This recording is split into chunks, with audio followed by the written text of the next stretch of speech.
All right, good evening. We're going to start the May the 21st council meeting. We'll have the invocation by the Central Florida Free Thought Community. Will they come on up? Are they here?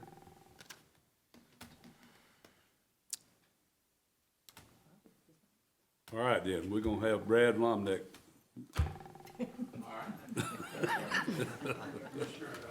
Oh, yeah, I'll let him do it. I didn't see him over. Sorry that, Mr. Hart. Let's all stand, please. You got to do better, Brad.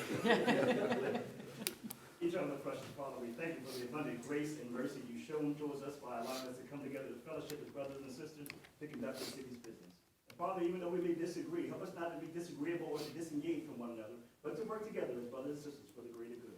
We pray a special prayer of our first responders, our police officers, our firemen, and all those who are putting their lives on the line for us each and every day. Watch over them as they watch over us. We continue to give you the praise, the honor, and glory you do. In Jesus' name we pray. Amen. Amen. Amen. I pledge allegiance to the flag of the United States of America and to the republic for which it stands, one nation, under God, indivisible, with liberty and justice for all. Commissioner Kennedy? Here. Commissioner Wilson? Here. Mayor Johnson?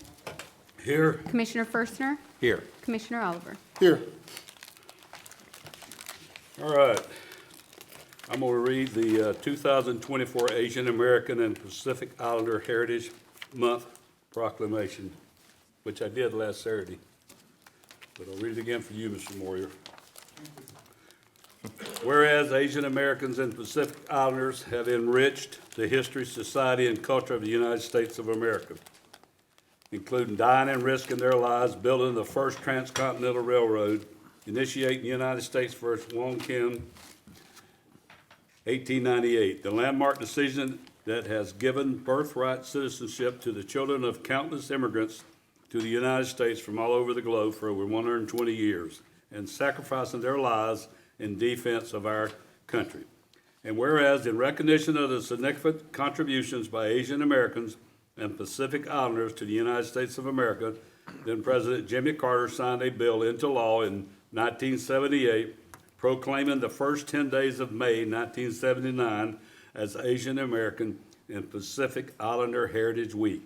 And whereas then President George H.W. Bush signed a bill into law in 1990 extending the week-long celebration to an entire month, resulting in the official designation of the month of May as Asian American and Pacific Islander American Heritage Month, beginning in 1992, and requesting that future presidents issue a proclamation calling on the people of the United States to observe the month of May with appropriate programs, ceremonies, and activities. And whereas in a continuation of the history of Asian Americans and Pacific Islanders' commitment to service to our country, the Federal Asian Pacific American Council has selected its 2024 theme for Asian American and Pacific Islander Heritage Month to be advancing leaders through innovation. And whereas the efforts, resilience, and contributions of the culturally and linguistically diverse Asian American and Pacific Islanders communities can be seen in every aspect of society in the United States, such as education, military, politics, health care, economics, and science. And whereas the city of Ocoee recognizes the importance of inclusion and diversity in building a brighter future for all our residents, including our current and future Asian American and Pacific Islander citizens. And whereas the city of Ocoee is proud to have a diverse community that includes an Asian and American and Pacific Islander population of over 3,533 people. Now therefore be it resolved that the City Commission of the City of Ocoee does hereby proclaim the month of May 2024 as Asian American and Pacific Islander Heritage Month. In the City of Ocoee, encourage all citizens of Ocoee to learn more about and pay tribute to the significant contributions of generations of Asian Americans and Pacific Islanders, and to assist in furthering our efforts for an inclusive, equitable city for all our citizenry. In witness whereof I, hereunto, have set my hand and caused the seal of the City of Ocoee, Florida, to be affixed this 7th day of May 2024. Russ Johnson, Mayor. All right. All right, Ocoee Music Festival, Chick-fil-A beneficiary check presentation. Parks and Recreation Director Johnson. Good morning. Good evening. Good evening. Good evening, Mayor, Commissioner, City Manager, Shadricks. Tonight, we're here to present the check for the beneficiary of the Chick-fil-A 5K, the 12th annual Chick-fil-A 5K. I'm going to let Beth Otts from Chick-fil-A come up here and say a few words and then take a few pictures and present the check.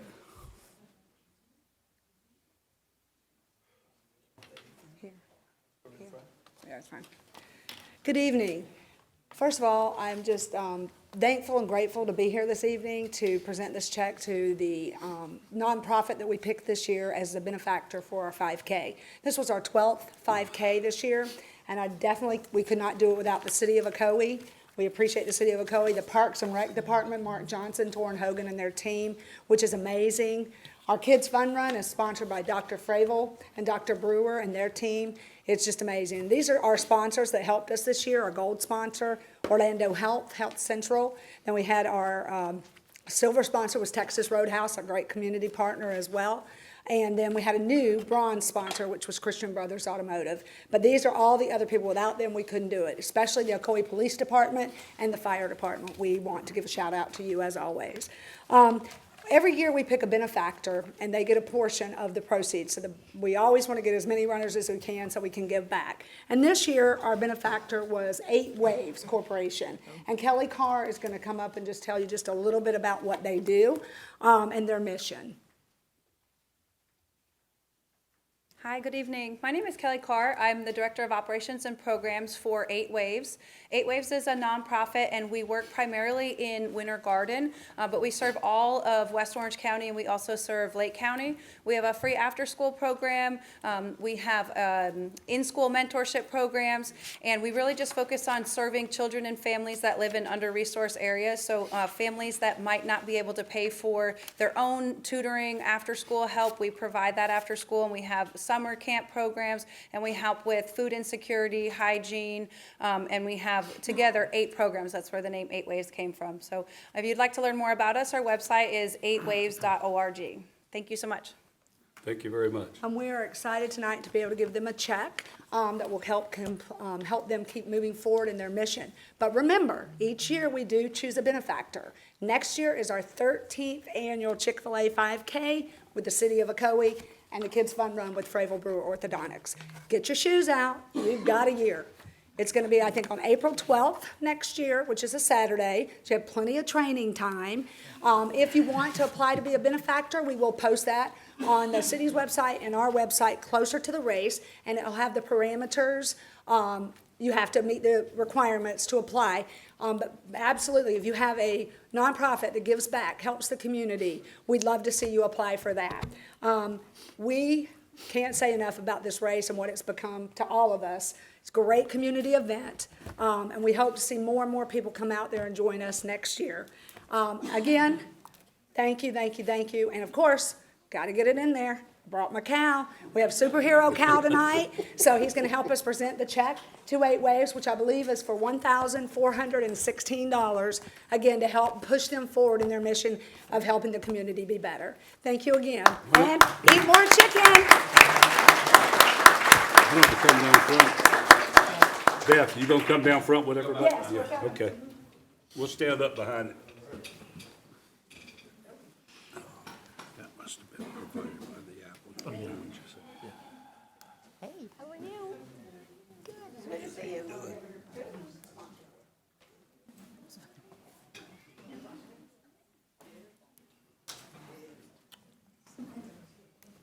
You might not be able to get the.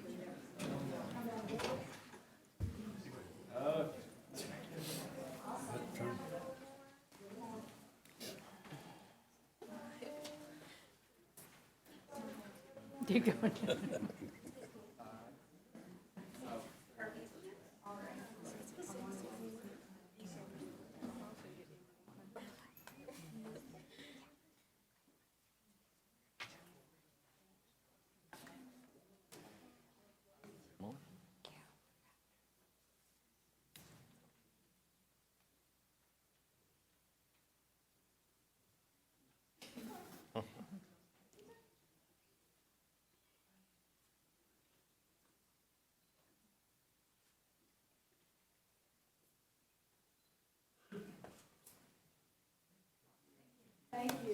Thank you very much.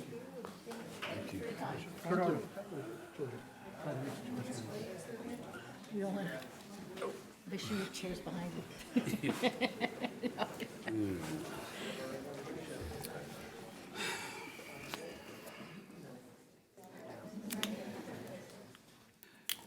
All right, next we have our Ocoee Youth Council Program, 2023-24 year in review and recognition of the high school graduates, and our city clerk, Melody Civic.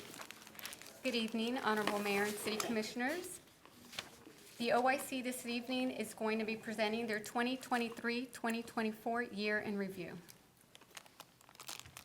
Each member of the Youth Council has selected a community event or department to highlight, and we will share their experience they will share their experience on and summarize what they learned from the various departments they had the opportunity and privilege of meeting with. I will begin by introducing OIC members, Miley and Naya. Good evening. The Descendants Dinner is a memorial event held annually by High Point Church in partnership with the city to remember the victims of the Ocoee massacre. It serves as a way to honor the lives lost and raise awareness about the importance of racial equality and social justice. During the dinner, community members, activists, and historians came together to share stories, educate others about the massacre, and discuss ways to bring equality and justice in the present day. I'll now introduce OIC member Naya.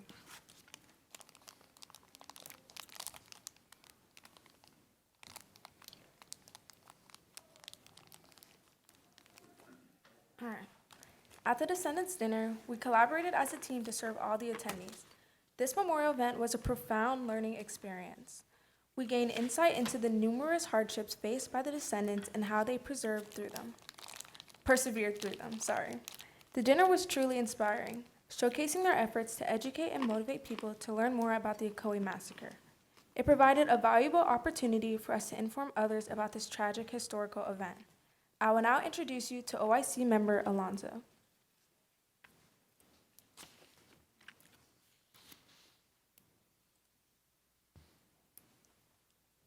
At the Family Evening with Santa dinner event, the Ocoee Youth Council welcomed the families, distributed drinks, and assisted the park staff with cleaning up the hall. The children enjoyed meeting Santa and engaging in arts and crafts activities. Following this, the Ocoee Youth Council went outside to assist with other activities taking place that night at the McGuire House. During the Jolly Jamboree event, the Youth Council helped participants and their dogs line up for the Christmas Dog Parade. We also assisted handing out flyers for the city-sponsored sports to promote the sports available at the Gym Beach Rec Center. Overall, both holiday events went very smoothly. I'd now like to introduce you to OIC member Demetrius. Good evening. Being a part of the Ocoee Youth Program, the Ocoee Youth Council Program has taught us a vast amount of leadership skills, as well as providing our young minds with the structure of how our city government works.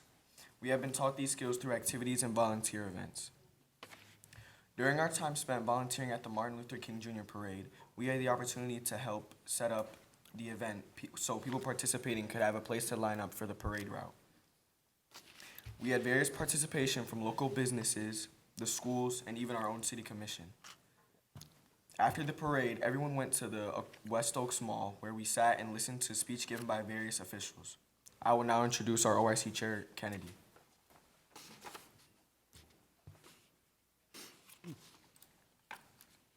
Good evening. Each year, the Youth Council travels to Tallahassee to participate in an educational networking event called the Youth Council Legislative Action Days, sponsored by the Florida League of Cities. This year, we learned about confidence and public speaking, which are two important life skills. Our first day was focused on presentations in a classroom-styled learning environment And on the second day of the trip, our activity was to mimic a local commission meeting and advocate for a skate park in an imaginary scenario meant to build teamwork, critical thinking, and self-confidence skills. While taking part in the legislative days, we had the opportunity to network with other youth councils as well as learn how to be confident public speakers. The networking and connections we create with other youth councils allows us to share ideas and better plan for our youth council in the future. We feel the legislative days are one of the most important opportunities we get to participate in as a youth council and as individuals. I will now introduce our OIC Vice Chair, Allison.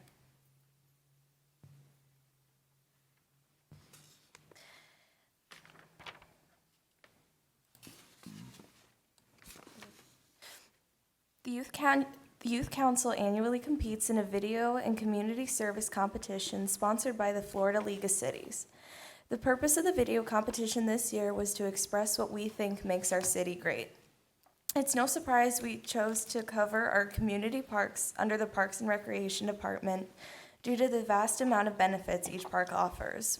We visited several parks to showcase their special features such as walkability and health benefits. Overall, each member of the Youth Council did an amazing job in the video, and it was a fun experience for us all. Although we were not selected as the winner this year, we took all our shortcomings and implemented them into a successful plan of action for next year.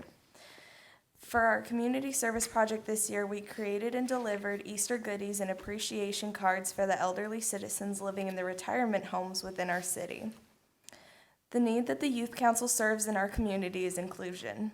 We felt that many of the elderly were very moved by the Youth Council's kind words in the cards because they felt included and not forgotten. This project had a lasting effect on our city's Youth Council because of the oneness in the completion and purpose. For the Ocoee Youth Council, this project taught us how to give thanks to others and ultimately think of the well-being of oftentimes forgotten citizens in our community.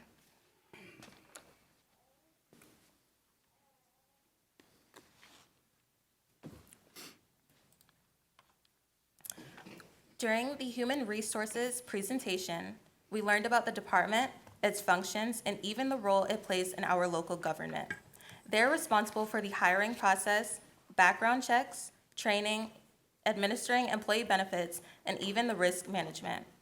They ensure everyone has the appropriate credentials to work in whatever department they're applying for, and even check for criminal records. Not only that, they assist in resolving workplace conflicts to ensure a safe work environment. I will now introduce OIC member Bailey. Good evening. During our Development Service Department visit, we learned about our city's planning division, building division, and their community redevelopment agency. All of these factors help develop our city into a growing community, where we were able to understand how citizens were involved in coming up with a master plan for areas they hope to improve.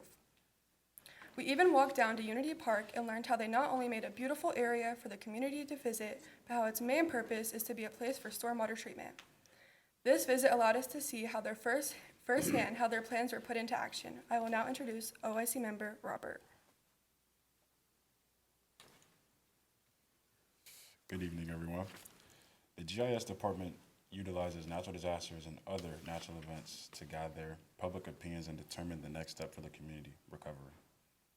Particularly in assessing property damage, they conduct neighborhoodly surveys, sending teams out to inspect affected areas, categorizing them as major or minor based on the extent of the obstruction and the estimated reconstruction cost. The GIS department also provided us with demonstrations allowing us to use iPads equipped with their software to conduct mock surveys of simulated natural disasters in Ocoee. I will now introduce OIC member Jade.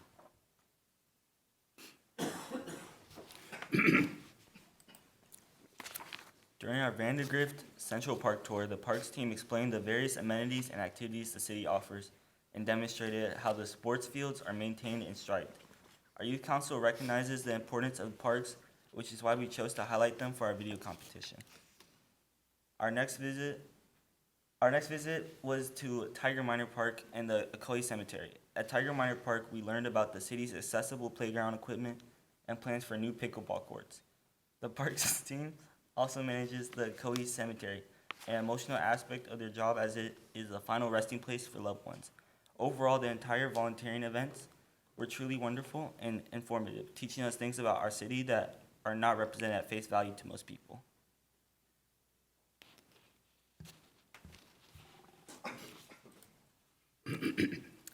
So this concludes the annual report presentation by the Ocoee Youth Council. Now I will briefly highlight the Youth Council Scholarship Program, which was approved by the City Commission in December. OIC members are eligible to receive up to $250 per year of participation on the Youth Council, provided they meet the scholarship qualification guidelines for that year. Each member received an outline of the program at its launch and was informed that additional criteria may be added as the program develops. For the 2023-2024 school year, I am pleased to announce the OIC members contributed a total of 376 volunteer hours to the Ocoee community, and our 4 seniors have met the scholarship qualifications. Let me introduce our seniors to the City Commission, and then I would like to invite you to present them with their scholarship checks.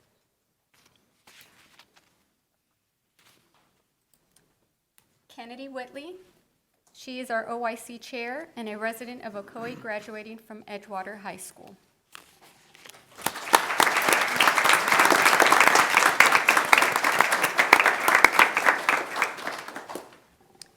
Robert Davidson, resident of Ocoee, graduating from Wekiva High School.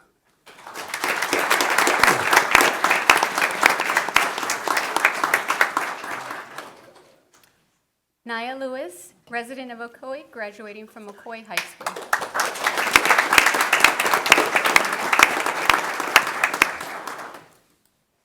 And last, Bailey Castle, resident of Ocoee, graduating from Ocoee High School.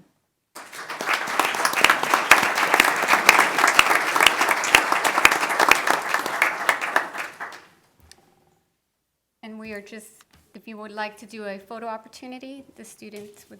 You stand up behind him? Stand up. Yes, I like that. Yes.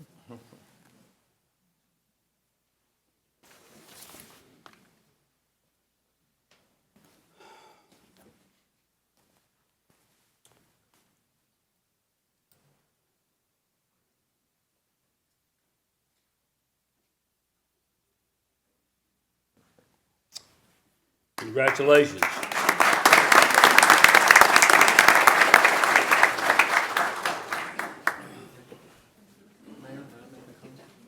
Yeah. I'd like to make a comment as you leave or prepare. Last year, when we revamped this program and we approved the scholarship, this is exactly, well, frankly, this is more than we envisioned.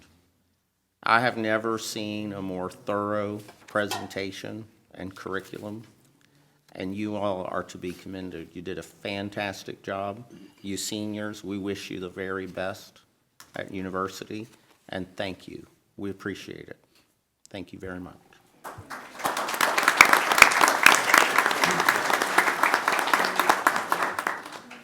And I will add to that, Melanie, our city clerk, is one excellent guide for these young people, and we appreciate your service and your time after hours for that. Thank you.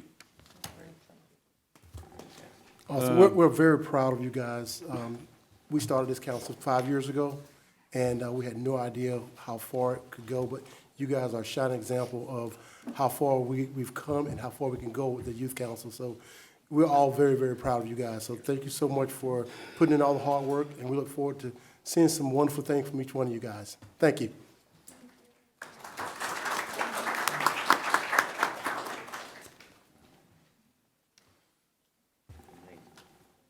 All right.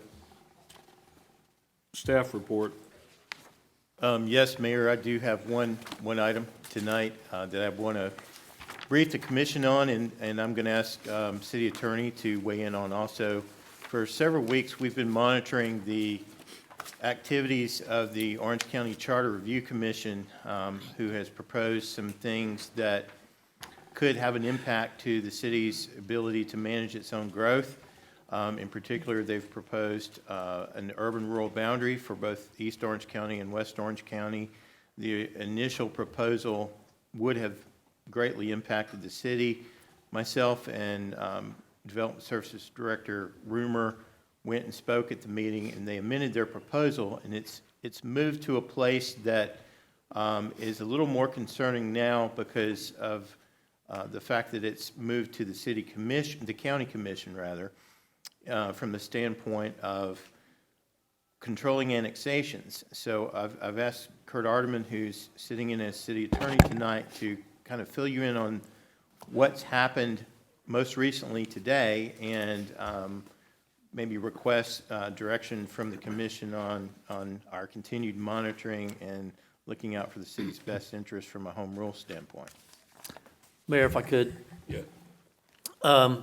Mayor, Commissioners, as you know, the Orange County Charter Review Committee has been meeting for a number of months, and they were considering and had considered the rural area proposal to submit to the voters of the county. And I think that the county commission observed what that Charter Review Committee recommended, which is something that the county commission cannot overturn. So whatever the Orange County Charter Review Committee recommends and adopts goes to the vote of the people. Comments today, specifically from Commissioner Emily Bonilla, under an item recognized that the county commission wanted to take action, or at least want to consider taking action that would be different and separate from the Charter Review Committee, meaning by considering another potential amendment that the county commission, not the Charter Review Committee, but the county commission may submit to the voters of Orange County.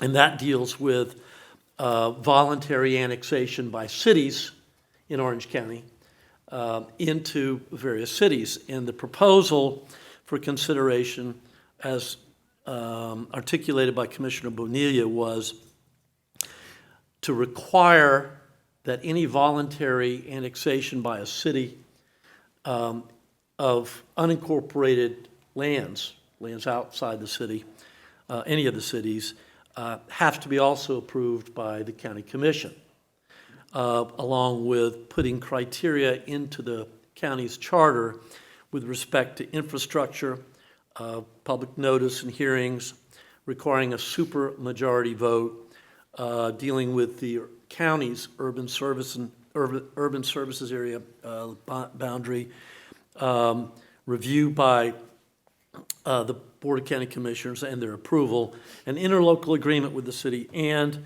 an appeal process. She did note that her proposal, at least as it was enunciated to the County Commission this morning, was to carve out any areas that would be within a joint planning area. So the city of Ocoee has a joint planning area agreement between the city and Orange County, and several other cities in the county have joint planning area agreements. And her comment was that the proposed amendment that she would propose to the county commission for adoption would carve those areas out, so they would not be subject to the same requirement of any area outside of JPA. The commission decided, with the nod of the commissioners present, I think there were 5 of the 7 commissioners present, to have a workshop on the matter. And I think the idea is to have some discussions with each of the cities. I have concerns for the city about this proposal because it would potentially run afoul of statutory requirements. It would take away the current authority of cities in Orange County to annex property that may want to be annexed by a property owner or property owners, and impose the county's position on what a city would like to do. So the other point that Commissioner Bonilla did not make is that if the joint planning area agreement, even if it was carved out, it was not subject to that vote, if that agreement terminates, which is something that could occur, once that terminates, then the county commission would then have complete authority over any annexation by a city, whether it was in the JPA or not. So there are a number of flaws, including inconsistencies, and so the county commission does intend to have a workshop on it.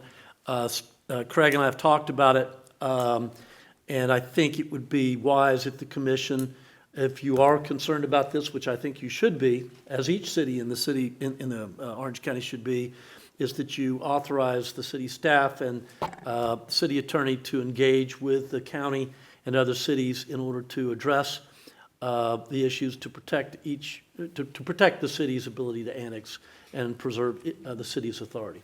Anyway, that's all I have for that. Hopefully that does what you expected tonight, Yes. Craig. You got other comments, Craig? No, other than, we would appreciate, consensus of support in our efforts to monitor and look out for the city's best interest. Everybody consensus with that? Yes. All right. Thank you very much. That's all I have for that, Mayor, Usually we have to Commissioners. watch- Usually we have to watch the state for home rule. Now we've got to watch the county for home rule. That's Yeah. right. All right, public comments. I have Sherry Beach.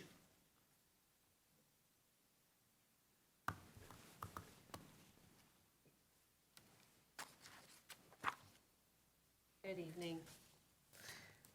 I'm speaking today in regards to some concerns that I have, significant concerns actually, as well as many of my neighbors that have been observed with the roadways and intersections around Ocoee Crown Point Parkway, Ocoee Apopka Road, and West Road.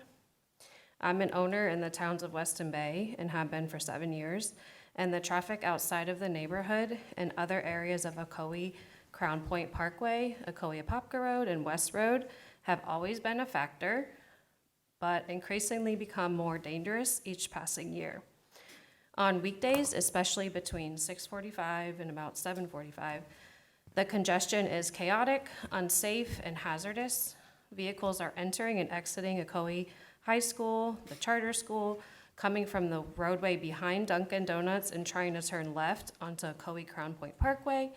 And instead of many vehicles waiting at the intersection to turn left onto Ocoee Apopka Road between the Walgreens and the Dunkin' Donuts and the Dollar Tree, they are going straight and U-turning in front of my neighborhood or turning left to go on the roadway behind Dunkin', where the new gas station is going, and then back onto Ocoee Apopka Road via the street between Hungry Howie's and the Dollar Tree.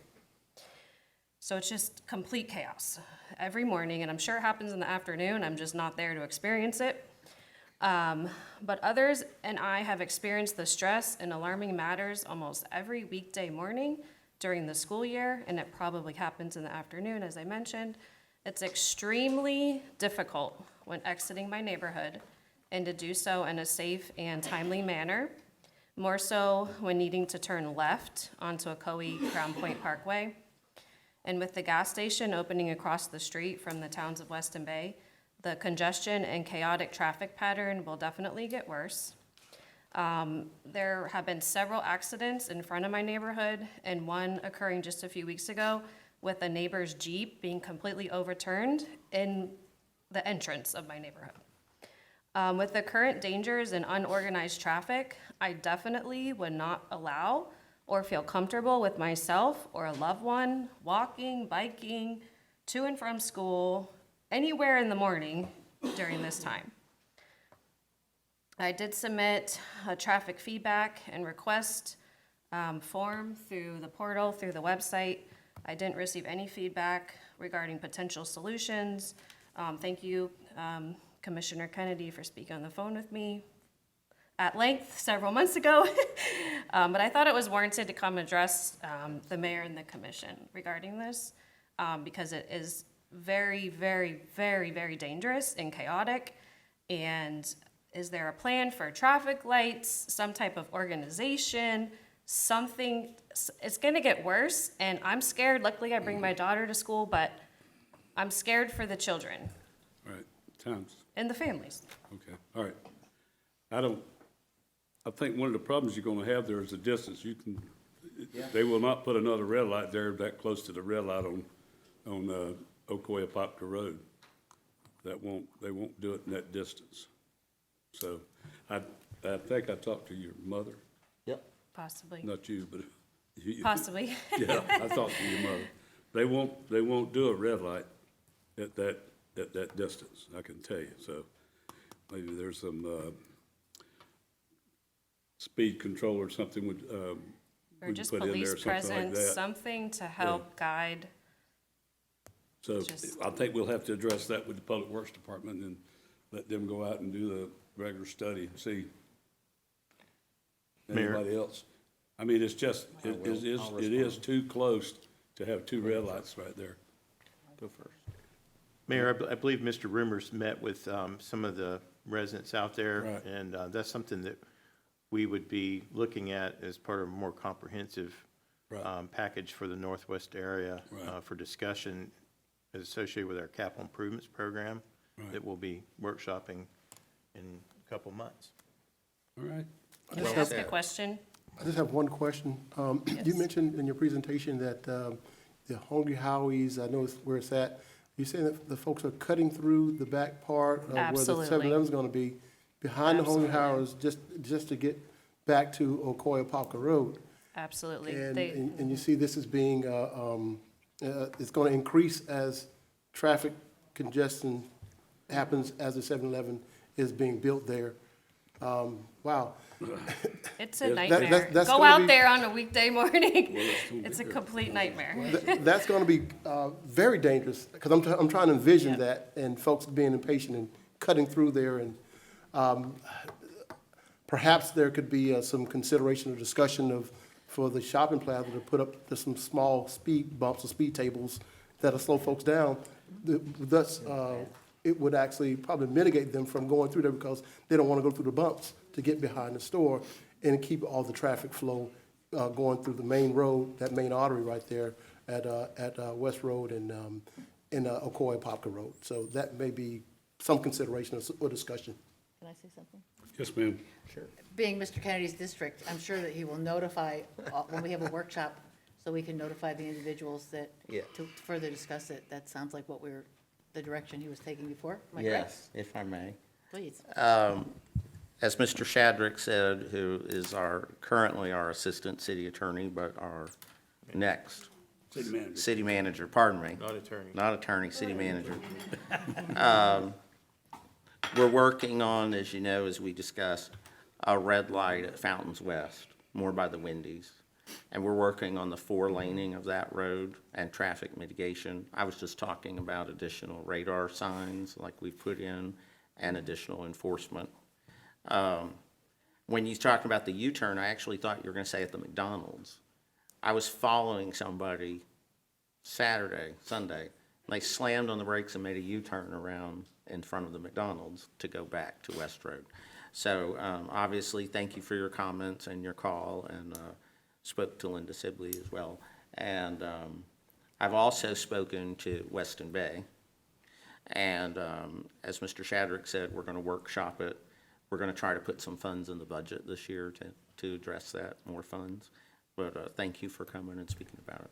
We're working on it. I'll continue to keep in touch. Thank you. Thank you. Thank you. Mr. Moyer.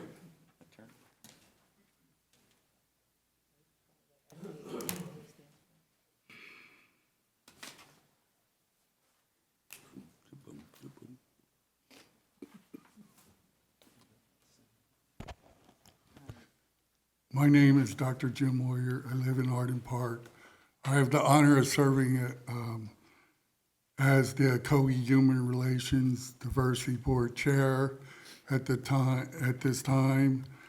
And I just want to remind everyone that on June 6th, Thursday, June 6th, we have an event here, guest speakers from UCF Ginsburg Inclusion Center.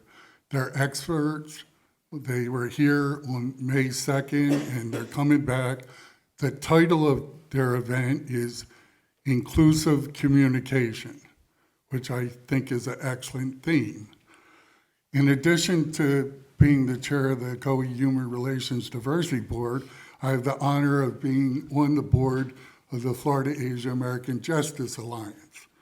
And we have several board members here, our treasurer, Yashan, our secretary, Teresa, another member of FAJA here, Paul. So thank them very much for coming to this. Thank you, Mayor, for reading the proclamation. Appreciate it very much. Thank you for hosting on Saturday the Asian Cultural Festival. Greatly appreciated. I also wanted to mention that June is Pride Month. It's also Caribbean American Heritage Month.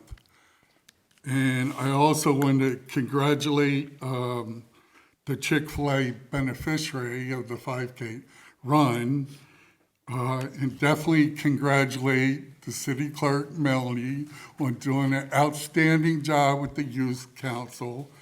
They were amazing, and congratulate all the children and young adults at all levels who are graduating this year. So I'm very happy for them, and I see a great future coming for that, for them and for our area. And thank you again for your time, and God bless all of y'all. Thank you, Mr. Moyer. I have one here, it just says, is it Ayala Durden? It says for construction, is that pertaining to a certain thing? Yes, the construction that is. You have to come up, but what is it for the one that's on the agenda, or is it for something else? Okay, you need to put that down there, but just wait and I'll call you there, all right? Then I have one more like that. It's Robert Toner. Are you the same thing? What do you want to talk about?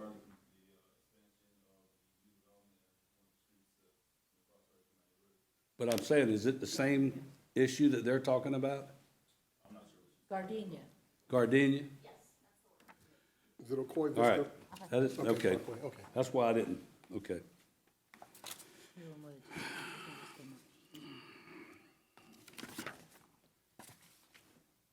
All right.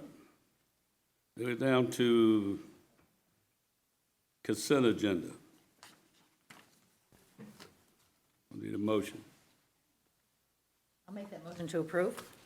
Motion made to approve by Commissioner Wilson. Do I hear a second? I'll second. I have a request, if I can. Do we need to make a, You have to make a It's not motion. it's just a request. On item number 5, the contract, I'd like to get a list of open contracts that the city has similar to that. Do we have a pending list of contracts? I know some of them sit for a while. I'd like to have us get a list and review it. That's my only comment. I second the motion to approve. Seconded by Commissioner Kennedy. You got a comment on that? Yeah, I'll provide a list of the contracts we have currently in process. Perfect. All right. That's it. Any more comments? Not, let's vote. Motion carries unanimously. Thank you. All right, first reading of ordinance, item number 9. First reading of ordinance to implement speed enforcement cameras in school zones. Yes, sir. An ordinance of the City of Ocoee, Florida, amending Chapter 168 of the Code of Ordinances, declaring purpose and intent, authorizing placement and installation of school zone speed detection systems, providing for implementation of general law by the city manager and designation of local hearing officer, providing for severability of the newly created section, making findings regarding relevant traffic data and evidence, warranting additional enforcement procedures, and designating school zone speed detection system locations which constitute a heightened safety risk, providing for severability, ratifying approval of contract for implementing school zone speed detection systems, providing for codification, and providing for an effective date. This item will be presented as a second reading and a public hearing at the next scheduled City Commission meeting on June 4, 2024 at 6:15 PM or soon thereafter. All right.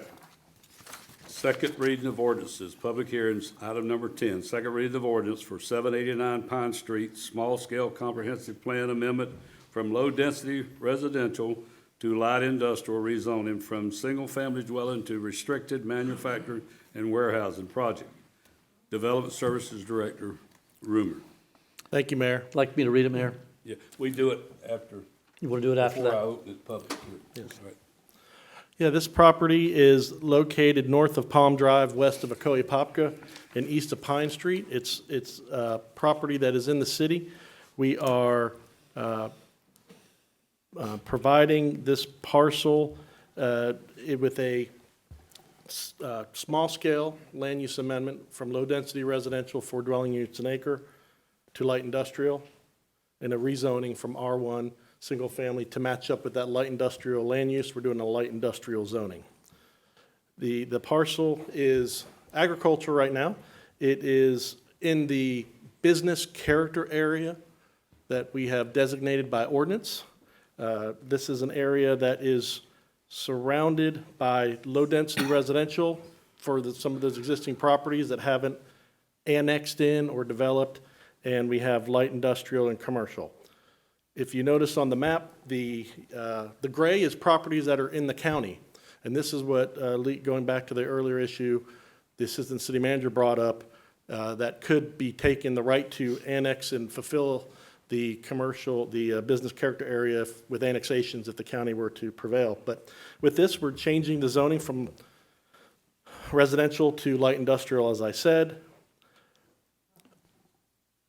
The land was purchased by the developer that is developing along the Ocoee Popka corridor. This is additional lands, bringing it in. It'll be brought in later on in a large-scale site plan before the commission. But right now, they're looking at using it as a stormwater retention pond, if possible, if they can get the stormwater there. The Development Review Committee and the Planning and Zoning Commission recommended approval on this. It's in the city. We're just changing it from the possibility from residential to light industrial to meet the business character area. Thank you. All right. Oh, you want to read the? Yes, sir. An ordinance of the City of Ocoee, Florida, amending the City of Ocoee Comprehensive Plan as adopted in 1991 as amended, amending the future land use map of the Ocoee Comprehensive Plan to change the future land use map designation from low-density residential to light industrial for certain real property containing approximately 2.51 acres located at 789 Pine Street on the east side of Pine Street, approximately 1,137 feet north of the intersection of Palm Drive and Pine Street, providing for and authorizing the revision of the official city future land use map prevailing in the event of any inconsistency, providing for severability, providing for an effective date. You want to read the rezoning one too? Yes, glad to read the rezoning. An ordinance of the City of Ocoee, Florida, changing the zoning classification from R-1A Single Family Dwelling District to I-1 Light Manufacturing and Warehousing District on certain real property containing approximately 2.51 acres located at 789 Pine Street on the east side of Pine Street, approximately 1,137 feet north of the intersection of Palm Drive and Pine Street, finding such zoning to be consistent with the Ocoee Comprehensive Plan, providing for and authorizing the revision of the official city zoning map prevailing in the event of any inconsistency, providing for severability, and providing for an effective date. All right, well, we're going to open the public hearing. Anybody in the public have any comments on item 10 for 789 Pine Street? All right, no, we'll close the public hearing and bring it back to the dais. Anybody have any comments on item 10? If not, I need a motion. I'll make a motion to approve the rezoning. I'm sorry. First, motion for comp plan, and then we do the rezoning second. Okay, I will make the motion to approve the small-scale comprehensive plan. All right, do I hear a second? I'll second. Motion made by Commissioner Forster, seconded by Commissioner Kennedy. Any more comments on that? If not, let's vote. All right, now we need a motion on the rezoning. I'll make that motion to rezone. Motion, do you hear a second? Yes. Motion made by Commissioner Furcher, seconded by Commissioner Kennedy. Any more comments? No more comments, let's vote. Motion carries unanimously. All right, we'll go down to number 11, second reading of ordinance for 1 Taylor Street Small Scale Comprehensive Plan, FLU amendment from heavy industrial to commercial and rezoning from I-1 restricted manufacturing warehousing to C2 community commercial. City planner. Thank you, Mayor. Mike Rimmer, Development Services Director. On this is the parcel right down in the downtown Ocoee off McKee Street and Taylor. We all know the property. It had code enforcement issues. We were able to purchase the property earlier this year. While we're the owners, we want to clear up some of the entitlements in the property in the sense that it had conflicting land use and zoning. It had a high-density land use and a light industrial zoning. And we know that people had this property stored stuff outside. While we have the ownership, we're going to change the land use from heavy industrial to commercial and rezone the parcel to C2 commercial, so we can just ensure that it's the right uses in the future. All right, thanks, sir. You want to read both of those? Yes, sir. Item number 11, an ordinance of the City of Ocoee, Florida, amending the City of Ocoee Comprehensive Plan as adopted in 1991 as amended, amending the future land use map of the Ocoee Comprehensive Plan to change the future land use map designation from heavy industrial to commercial for certain real property containing approximately 0.21 acres located at 1 Taylor Street on the northeast side of Taylor Street at the intersection of Taylor Street and West McKee Street, providing for and authorizing the revision of the official city future land use map prevailing in the event of any inconsistency, providing for severability, providing for an effective date, and an ordinance of the City of Ocoee, Florida, changing the zoning classification from I-1 Restricted Manufacturing and Warehousing District to C-2 Community Commercial District on certain real property containing approximately 0.21 acres located at 1 Taylor Street on the northeast side of Taylor Street at the intersection of Taylor Street and West McKee Street, finding such zoning to be consistent with the Ocoee Comprehensive Plan, providing for and authorizing the revision of the official city zoning map prevailing in the event of any inconsistency, providing for severability, and providing for an effective date. All right, same thing, we'll go open the public hearing. Anybody in the public have any comments on item 11 for 1 Taylor Street, either small scale or rezoning? All right, nobody, we'll close it, come back. We need either comments or a motion. We'll start with the small scale.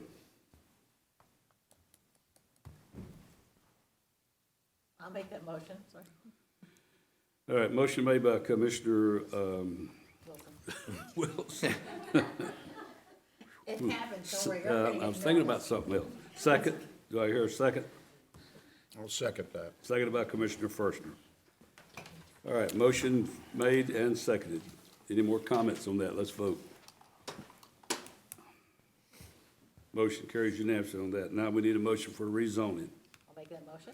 Motion made by Commissioner Wilson. Do I hear a second? I'll second it. Seconded by Commissioner Oliver. No more comments? Let's vote. Motion carries unanimously. Let's move down to 12. Second reading of ordinance for 1059 Ocoee Popka Road, Rogers property annexation. Zoning manager Whitfield. No, we changed. Good evening, Mr. Mayor, Commissioners, everybody. This application is for the 1059 Ocoee Popka Road property, the Rogers property. Is to annex from Orange County into the city. The property is on the east side of Ocoee Popka Road. It's about 3,284 feet south of the Fullers Road intersection. It's a little over 5 acres in size. It has a low-density residential future land use in the this county's JPA, city county JPA future land use map. Currently is designated County A1. It's generally used for ag purposes now. There's no submittal for development at the time that this annexation came in, and is eligible for annexation by virtue of being adjacent to the city's boundaries and is not creating any new enclaves. So this is an aerial of the property and the surrounding land use categories, and then the surrounding zoning district. DRC and PCC both recommended approval, and staff is asking for an approval of the annexation for the Rogers property. All righty. We'll read. Yes, sir. Item 12. An ordinance of the City of Ocoee, Florida, annexing into the corporate limits of the City of Ocoee, Florida, certain real property containing approximately 5.01 acres located at 1059 Ocoee Apopka Road. On the east side of Ocoee Apopka Road, approximately 3,284 feet south of Fuller's Crossroad at its intersection with Ocoee Apopka Road, and assigned parcel ID number 07222800000043 pursuant to the application submitted by the property owner finding said annexation to be consistent with the Florida statutes, the Ocoee Comprehensive Plan, the Ocoee City Code, and the Joint Planning Area Agreement, providing for and authorizing the update of official city maps, providing direction to the city clerk, providing for severability, prevailing in the event of any inconsistency, and providing for an effective date. All right, we're going to open it up to public hearing. Item number, what was it, 12? 12. Yes, sir. Anybody have any comments? No comments, we'll close. Come back to the dais here. I need a motion for number 12. I'll make the motion. Motion made by Commissioner Oliver. Do I hear a second? I'll second. Seconded by Commissioner Wilson. Why don't you say Rosemary? Let's vote. That's what I want to say. Just say Rosemary. Mayor, I would like to say. Motion I'm sorry. unanimous carries. Sorry, Mayor. I would like to say something about that. Just as an understanding, when the city attorney talked about the joint planning agreement that the county may be taking over, what we just did there, the county, if they if they actually remove that JPA or that joint planning agreement, then they would have all the authority to do what we just did. They'll take away our rights to do what we just did there. It's just that important that you understand what the county's trying to do and how important it is that we pay attention to what they're doing when it comes to our rights as a city commission, our rights as citizens of Ocoee to be able to annex property into our city. So I just wanted to say that. Yeah, good point. All right, where are we at here now? He's 13. Yeah. All right, second reading of ordinance for 1102 and 1104 Lakewood, North Lakeview Avenue lot property annexation. Zoning Yes, sir. Manager Whitman. 1102 and 1104 North Lakewood Avenue lot property, also annexation from Orange County to the city. It's on the west side of Lakewood, about 946 feet north of Worst Road intersection, 7.17 acres in size, also county LDR, it's county city LDR, county A1 zoning.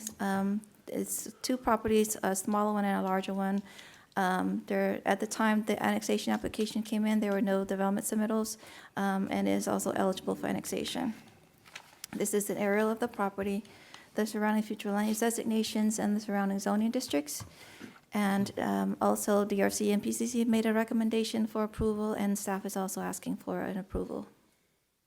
All right, you want to read? Yes, sir. Item 13, an ordinance of the City of Ocoee, Florida, annexing into the corporate limits of the City of Ocoee, Florida, certain real property containing approximately 7.17 acres located at 1102 and 1104 North Lakewood Avenue, on the west side of North Lakewood Avenue, approximately 946 feet south of Worst Road at its intersection with North Lakewood Avenue, and assigned parcel ID numbers 07222800000057 and 072228000060 pursuant to the application submitted by the property owner finding said annexation to be consistent with the Florida statutes, the Ocoee Comprehensive Plan, the Ocoee City Code, and the Joint Planning Area Agreement, providing for and authorizing the update of official city maps, providing direction to the city clerk, providing for severability, providing in the event of any inconsistency, and providing for an effective date.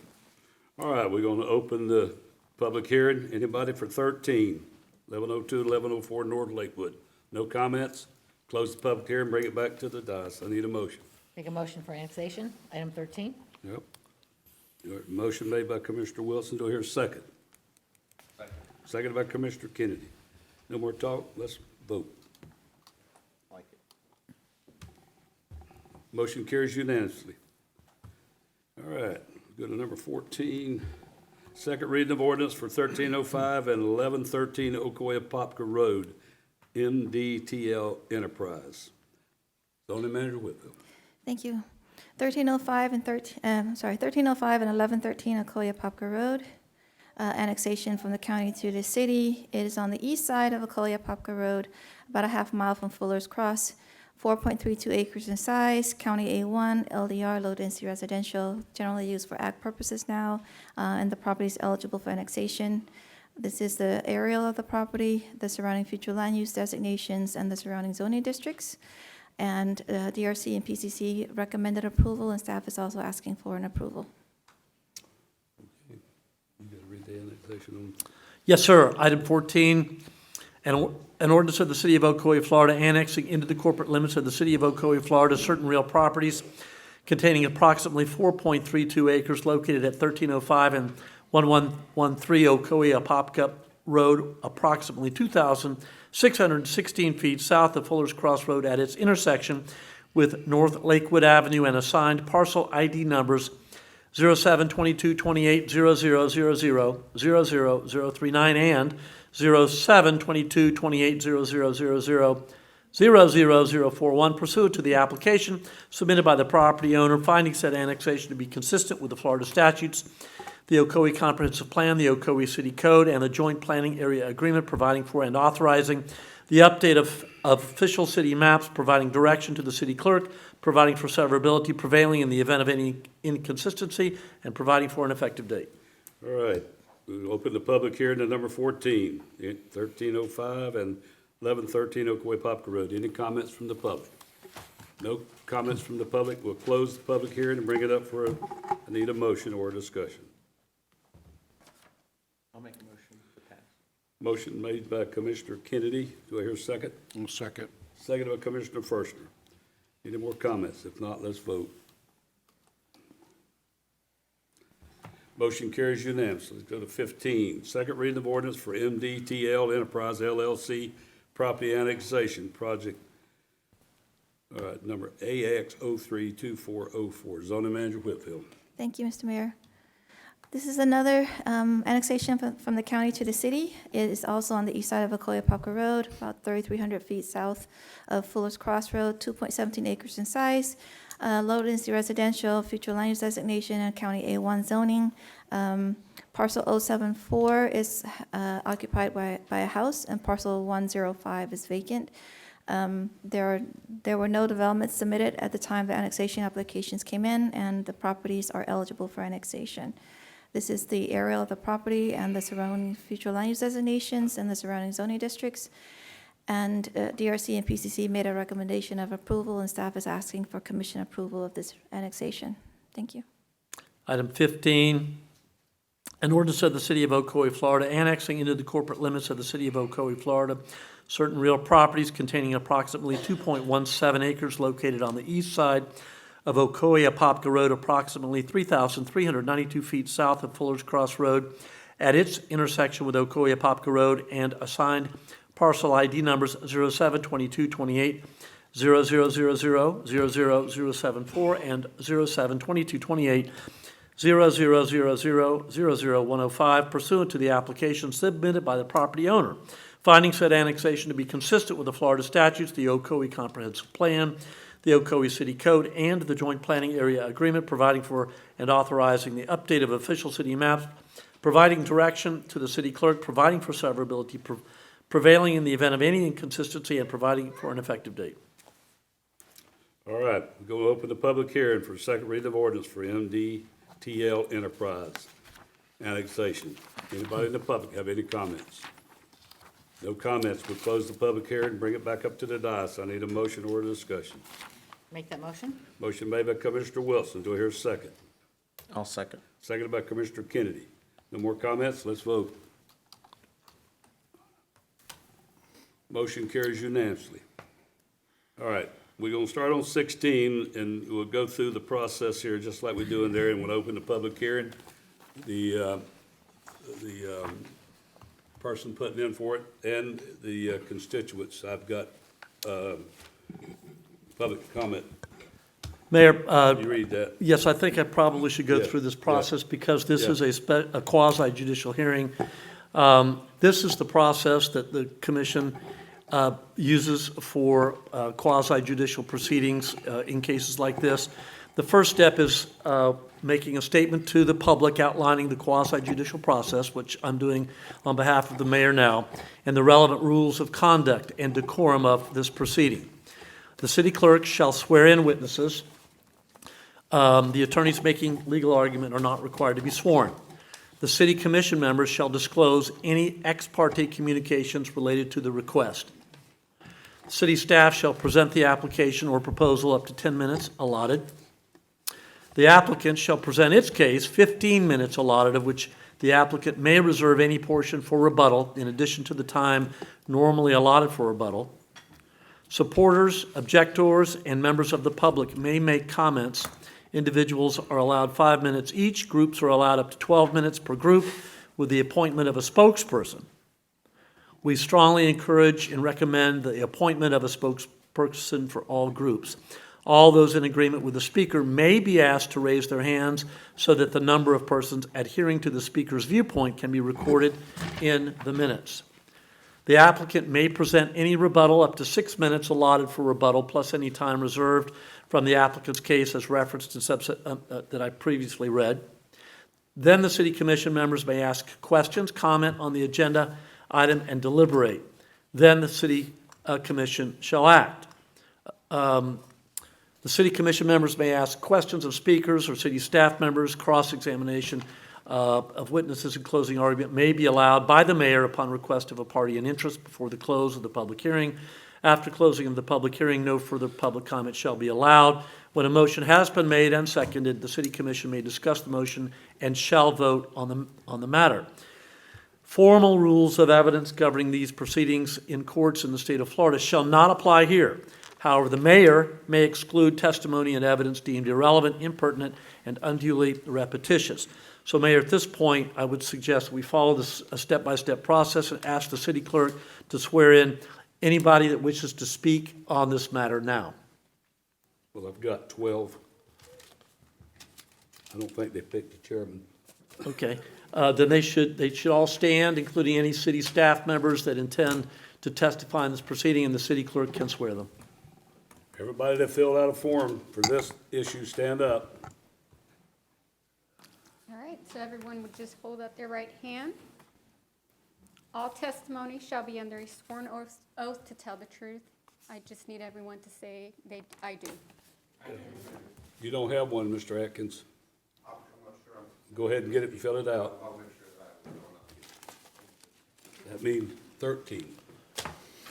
So at this point, Mayor, I suggest going down the commission list and each commissioner making a disclosure about any ex parte communication. So if you as a member of the commission have spoken with any residents or the developer or others, just make that disclosure, briefly say what those discussions involved so that everyone can understand what matters each commissioner has heard or dealt with outside of this hearing. Should have put a time limit on the commissioners.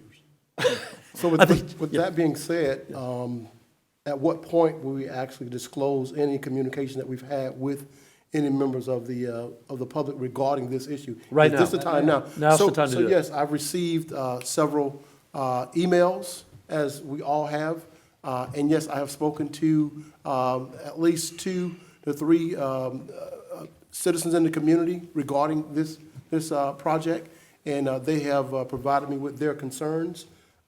This pretty much the same thing they provided me in the email that we've all received. So I have listened to those concerns and told them that I would take this very seriously. So that's my And the nature of those concerns, Commissioner, were of traffic. The traffic. nature of those concerns were traffic, Okay. As well as traffic calming devices, as well as accidents. They're concerned about accidents and just bombarding that intersection with traffic without any safety devices being proposed. So that was the nature of my conversation with the citizens in that area. So, Mr. Mayor? You get. I want to. Well, I'm going to come down the line. Okay. Mr. Fershner. The only thing I have to disclose is that I read all the emails that we all received. All right. which dealt with The same kind of concern. Okay, thank you. Commissioner Wilson.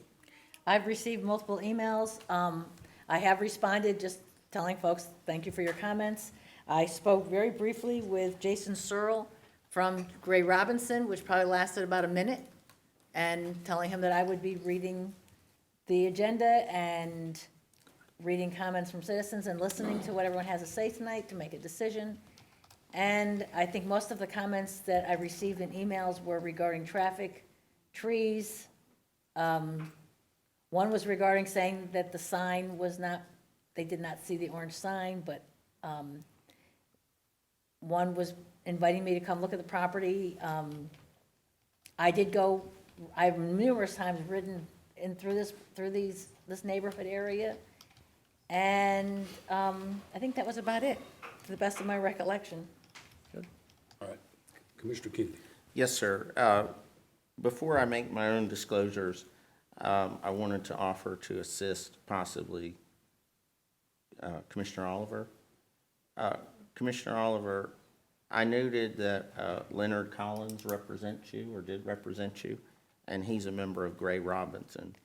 And I didn't know if you needed to disclose anything related to that, so I just wanted to remind you of that. Yep.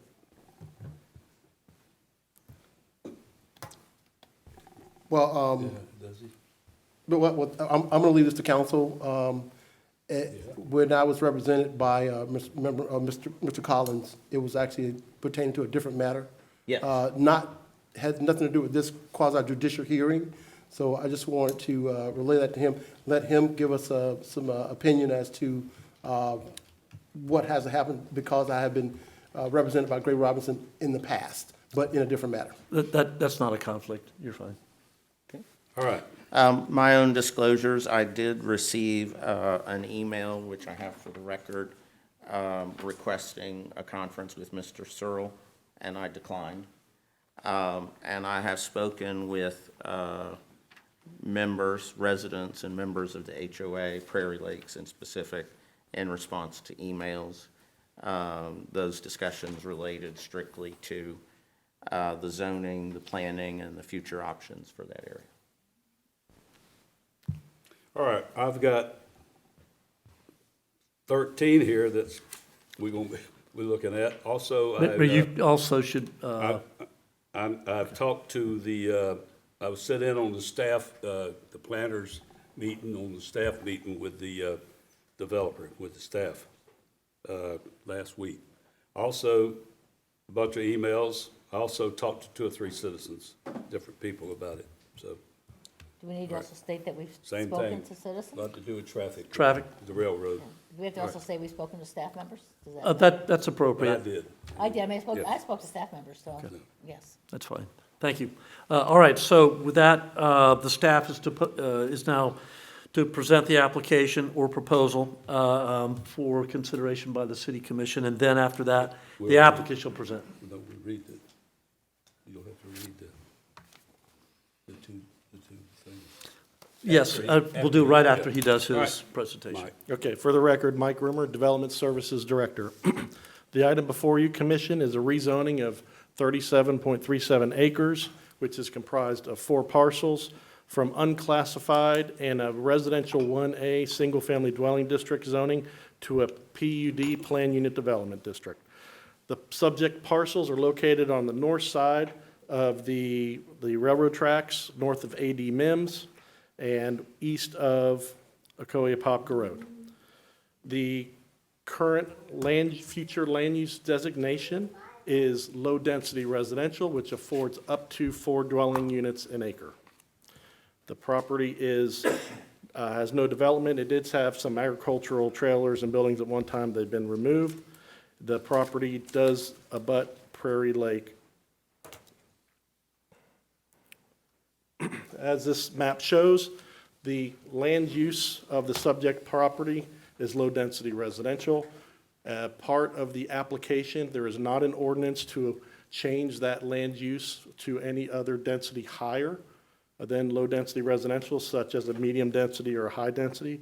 It's being developed under the current future land use designation. The property is surrounded by Prairie Lake on the north, the zoning of R1A, with the Sawmill subdivision. There's 3 parcels to the east side that have an existing zoning of R1A. On the west side is planned unit development, and I'll explain more of that here in a minute. Then you have A.D. Mims Road, and that other wedge that's unclassified is a church. Larger view, the parcels to the west that are orange and red are in the Prairie Lake PUD, Planned Unit Development, which was approved in the 80s.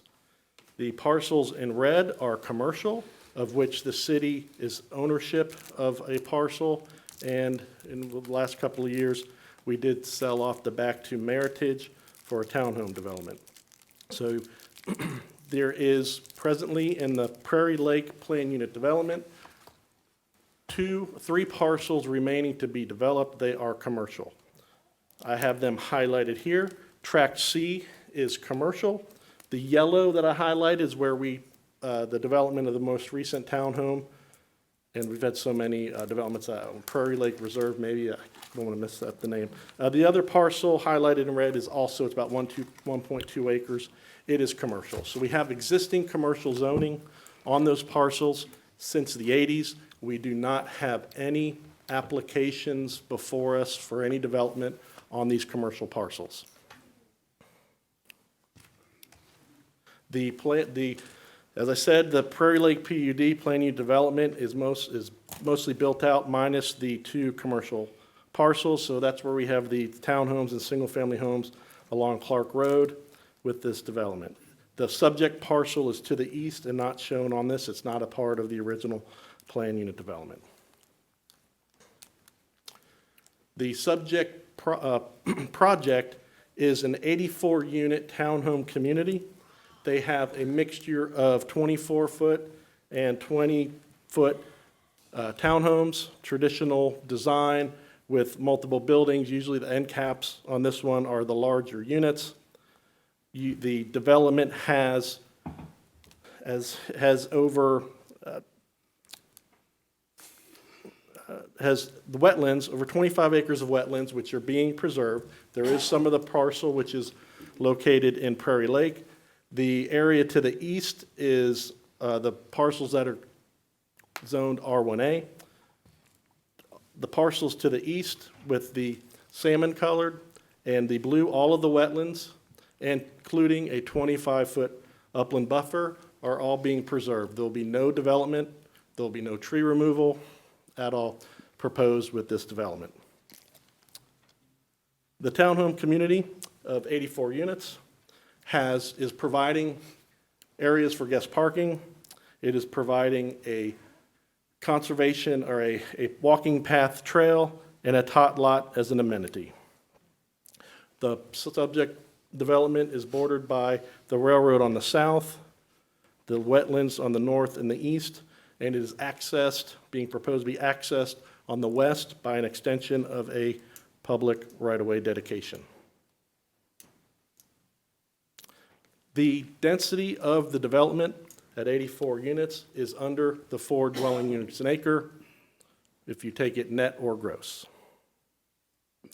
With this aerial, I'm showing you the right-of-way that is accessing this subject parcel. This right-of-way was envisioned and was a part of the subdivision to the north. That subdivision dedicated and platted the area of land and specifically designated as right-of-way as the future access to this development. During the negotiations for the townhome community, which was from Meritage, which was purchased and approved by the city, they were required as part of the plan approval to pave past their entrance down to the south along the railroad and put in a cul-de-sac and kind of create the beginning leg of the future road. During final minute contract negotiations, there was some value engineering, some things done, and that paving was not required in order to close. So it has not been developed as part of that plan. I've highlighted the area on the corner that the city owns, which is the commercial land, which has been that way since the 80s. And we do retain a strip along Clark Road. I want to remind you that Clark Road is presently being widened, is anticipated to be completed by mid to late July, and that will provide a full 4 lanes from just north of Ocoee Vista Parkway to Claricona, Ocoee Road.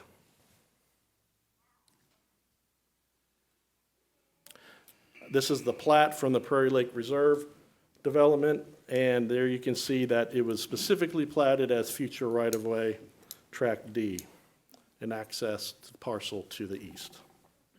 And again, the parcel to the east was not a party or part of the original Prairie Lake PUD from the 80s.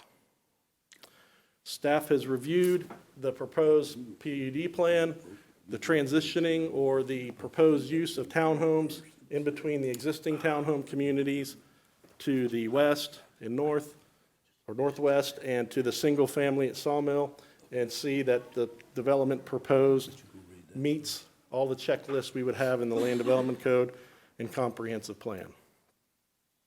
This development is not as typical townhomes seeking to amend the future land use designation to achieve 8 units an acre, which is generally what you find with most townhome developments. They go to a medium density. The subdivision at the next step, which would be a preliminary and large-scale final site plan, which goes through the public hearing process, they would be required to construct the future Track D right-of-way access to an extension of Ocoee Vista Parkway. Since the subject site is not proposing to impact wetlands or floodplain, we will verify at the next stage that those are sufficiently marked and preserved, and there is no impact to those.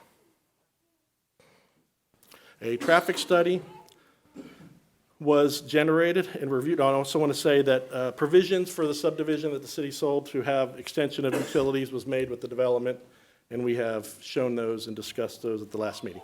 So when I go back to the last meeting, this is another second reading of the proposed rezoning and public hearing. There is sufficient school capacity as they are not amending the land use to increase the overall density of the lands. They do not have to do a capacity enhancement. There is school capacity.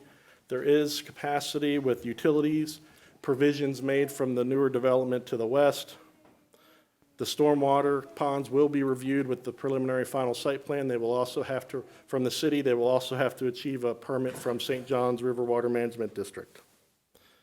With regards to traffic impacts, there was a traffic impact analysis submitted and reviewed by the city staff, city's consultant.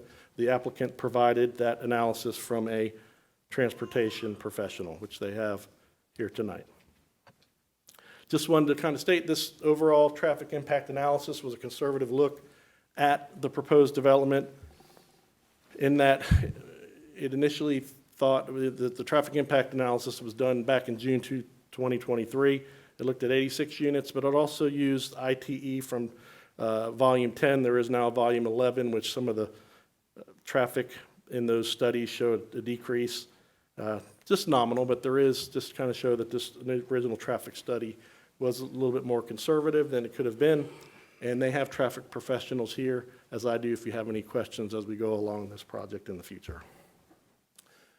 As stated before, the Development Review Committee did recommend approval of the rezoning to plan unit development, as staff is making that recommendation. And as you know, this commission initially did have a motion to approve, which failed. Then it had a motion to continue, which was unanimous, and that's why we are back here today. And I am here to entertain any questions that you may have. Thank you. Go ahead, you want to read? Yes, sir.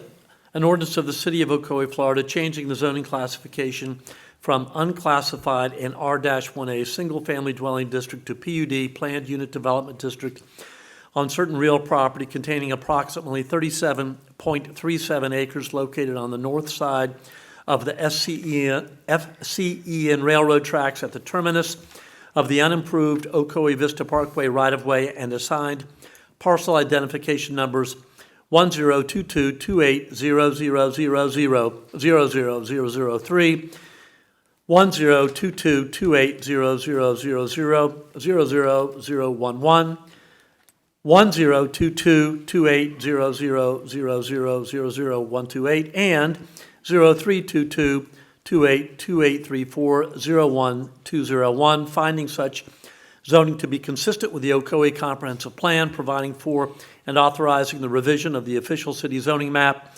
prevailing in the event of any inconsistency, providing for severability, and providing for an effective date. Mayor, at this point, the applicant is to present its case. All righty.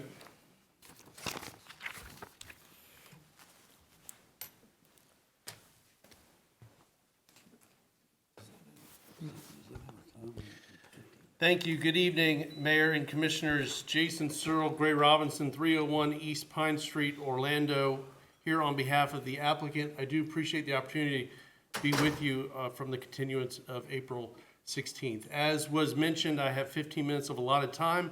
I would like to do three things, if I may. I'd like to frame the conversation a little bit before we jump into some of the technical points. We have our traffic engineer who prepared our traffic impact analysis here, who will provide some testimony, as well as our project engineer who would like to talk a little bit about some of the compatibility and the other items you just heard Mr. Rumer mention in his.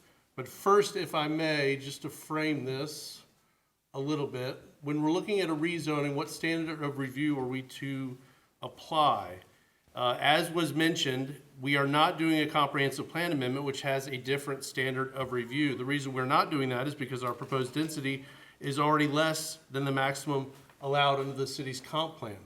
So since this is only a site-specific rezoning, the standard under Florida law is a quasi-judicial hearing. That was why the city attorney had his introduction and details, which were appreciated, and is subject to a competent, substantial evidence standard. You'll hear that word a few times here this evening. So under Florida law, what do I have to do? I have to meet, as the applicant, my initial burden of demonstrating through competent, substantial evidence that my rezoning request complies with your adopted code criteria. Mr. Rumer, in his remarks, commented that it did. We concur with that staff report, and we appreciate all that staff has done to get us to this point this evening.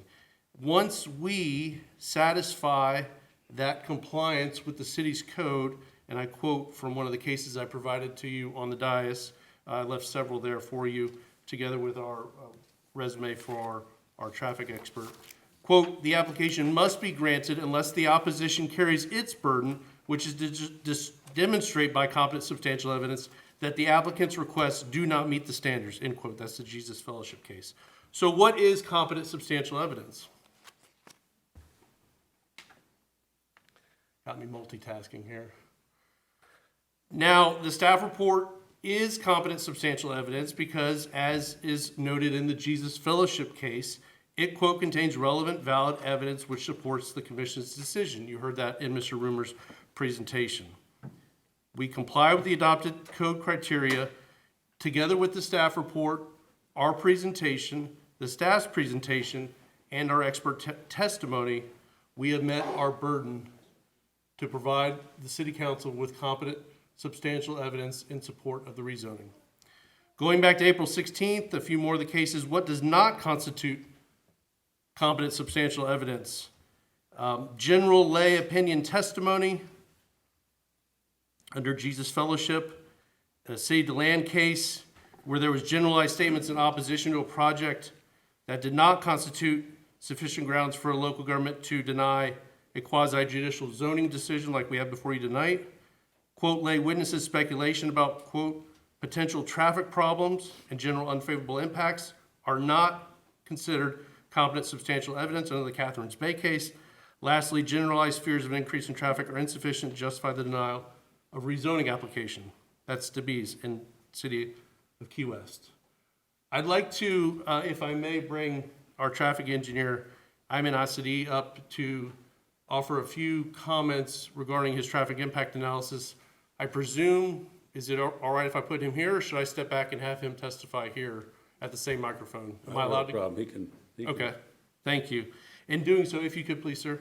In doing so, I just want to reiterate as kind of a general overarching thing, we must evaluate this rezoning, like any development application, based solely upon the quote definite, objective, end quote, criteria adopted in your regulations, the comp plan and the city code. As Mr. Rumor in his presentation confirmed, we suffice. Adding anything to that or basing your decision on anything but that is not permitted under Florida law. That's the Omni Point Holdings case. Mr. Mayor, may I make a point of order, point of inquiry? Yeah. Of the city attorney, acting city attorney. Mr. Stop. Attorney, Hold on a minute. You got the clock, stop.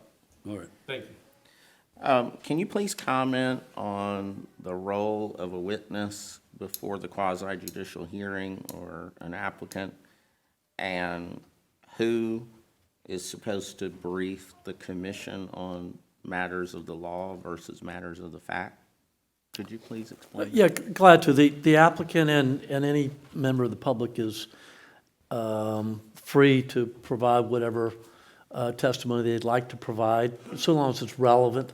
The mayor has the authority to hold someone out of order if they're going off topic, Commissioner. So if they're out of line, talking about things that are not relevant at all. But with respect to this, as long as the witness here and the attorney are addressing matters pertinent to this hearing, they should be able to proceed.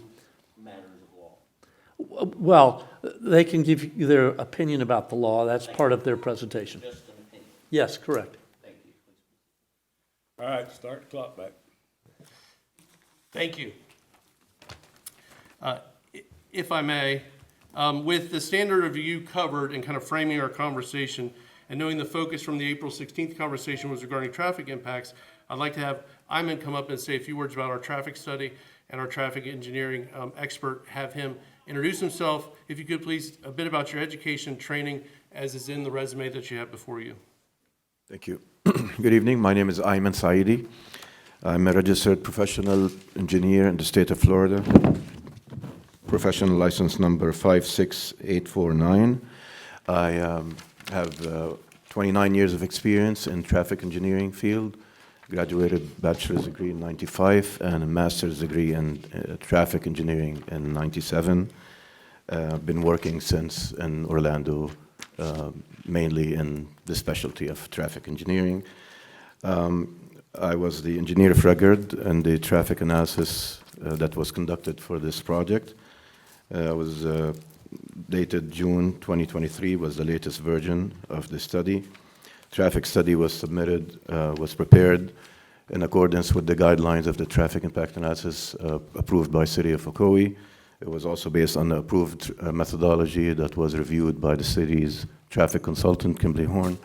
And also, as part of the analysis, we were requested to do a signal warrant study for the intersection of Clark Road and Ocoee Vista Parkway, in addition to the traffic impact analysis, which was also submitted.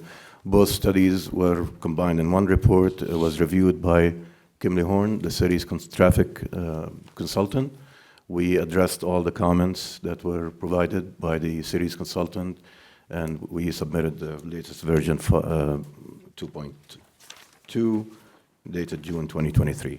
The results of the signal warrant study shows that the signal is not warranted with the projected traffic from the existing plus project traffic at the intersection.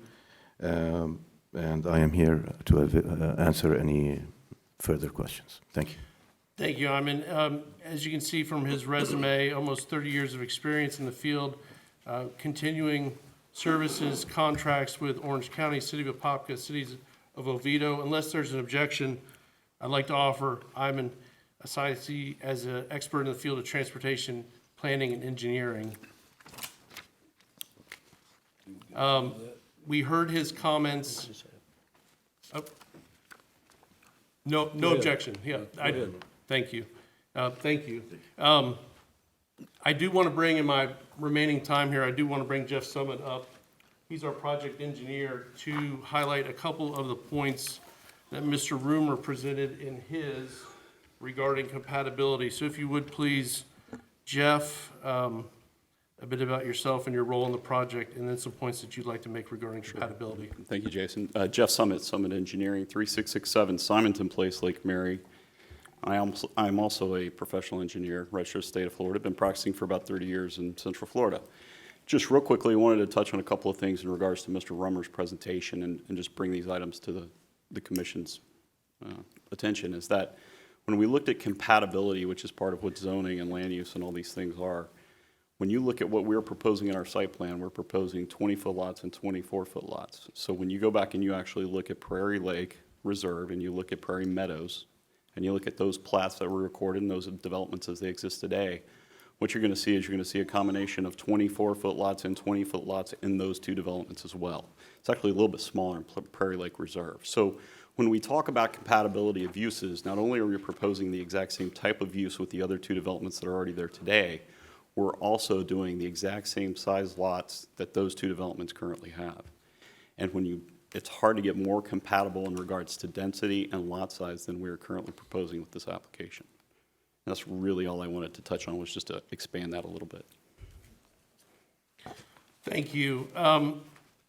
At this time, I would like to save, if I could, the remaining 6 minutes of the 15-minute allotment, together with the 6-minute rebuttal time that's allotted under the city's adopted procedures for after the public comment. Please, if I may, myself, Ayman and Jeff are, of course, here for any questions you may have, and look forward to revisiting this on rebuttal after the public comment. Thank you. All right. So you've read that, right? You read both. Yes, sir. All right, we're going to open the public. Yes, sir. All right, I'm going to open the public hearing. I will call off each one. Please, no talking over whoever's talking, and no talking from the audience unless you've got a form filled out to come up. All right, the first one will be the young lady, Ayala Durden, something like that. That's all right, I couldn't hardly read it. Come on up.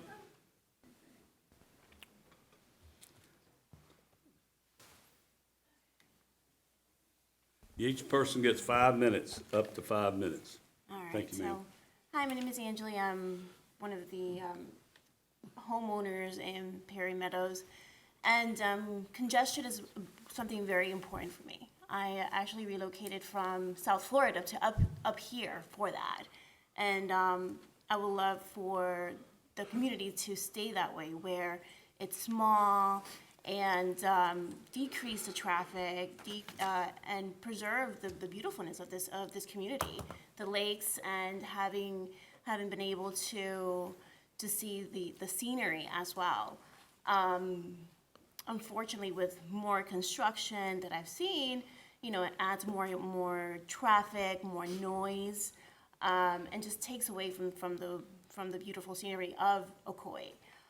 So hopefully, just moving forward and just keeping the community as it is, that should be enough, and maintain it as a small hometown. That's all.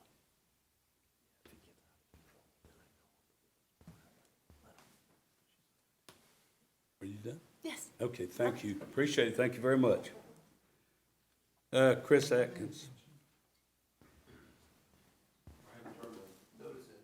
Huh? I haven't turned the notice in. I know. Hand it to the city clerk. I was surprised I got in front of others. I was gonna wait and see everybody to see what you had to say. I don't want to step on anyone's toes. Actually, can I have that for a second, please? I had made some notes. And do you mind if I would grab my glasses, sir? Well, go ahead, your time's eating up.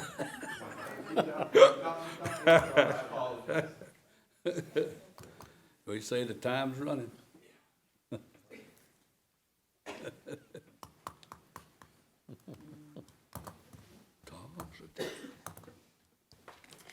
My name's Chris Adkins. I live in the Brentwood Heights subdivision, 25-year resident. I had a quick question, and I was wondering if you could explain to all of us specifically why we're having a quasi-judicial process here this evening. It's something that a lot of people probably have not come used to seeing, and I think maybe, if possible, if you could stop my time and explain exactly what that is, I would greatly appreciate it. All right, stop it a minute. We went over that a while ago, that's why I read that earlier. Go ahead. Yes, this is a question of a rezoning of a piece of property. The comprehensive plan is a legislative decision that's already been made and adopted by the city.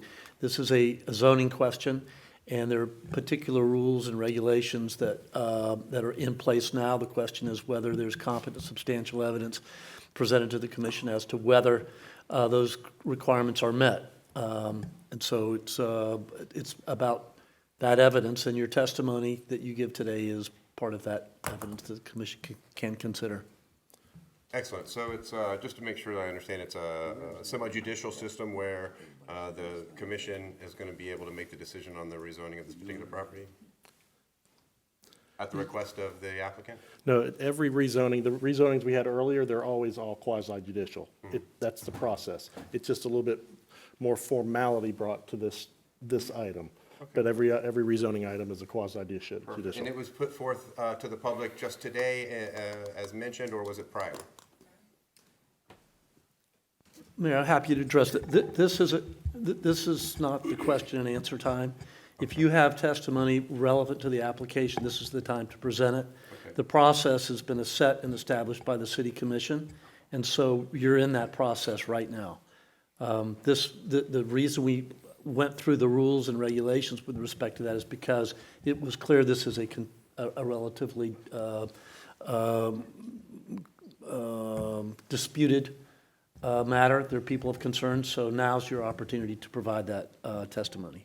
Okay, I appreciate that. I just wanted to make sure that everyone was aware of that. So if I have a complete understanding, we want to go from an R1, we want to put 84 townhomes. Is that correct? Yes. Okay, perfect. Unclassified. Like I said, you need to. Yeah, so my concern is we have a standard of, I believe it was 20 to 24 foot lots, and the applicant is stating, what we're doing is we are utilizing your standard prior, which is pretty high density, but not the highest it could be. But my concern is here, and it's been stated many times, is that you're going from an R1, which is substantially less density, to a particular standard of the surrounding townhomes. I think that it could be better served to the community for lots of reasons, to allow it to stay at its zoning the way that it is, or at least maybe reconsider, whether or not we want to go and rezone it from R1 all the way to what's already specifically on that corner. I know we made some exceptions to build that corner out, but I don't know if it's necessarily wise for us to use that model to continue to grow down that road. It's just a very tough area. I don't think that it takes any of us to question that. And right now, you have the opportunity to keep that from becoming so saturated and maybe strike a compromise, I guess is what I would say in that instance. I'm not saying no, it's a nice piece of property, it's lakefront, but whether or not we need to mimic what we have in that same area, I don't know would be necessarily wise. But every one of them's gonna be the same way.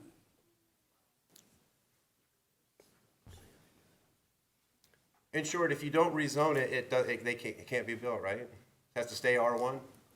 So it's at your discretion whether or not this is built or not, is that correct? Perfect. Well, as an individual who's lived there for over 25 years, and I love the small town feel as well, I also care about our children and the traffic that's presented within the communities when we start to build at such a high density. I would really prefer us to stay a little bit more at R1 zoning if we can. Because what happens is that we tend to annex a lot of R1 properties that you saw today, and then what will happen is the builder will come in and then they'll just add density to it. Well, there's a reason it was originally R1 in the first place, and I think in the long run, overall city values, property values, it's not going to be high density. Every other community has that. I appreciate your time. Thank you. Robert, Tony?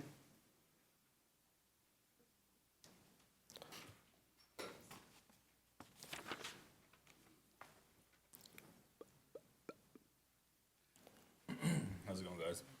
I don't have a speech written or anything, but I'm a resident of Prairie Lake Reserve. I see that there is a lot of construction going on in the area.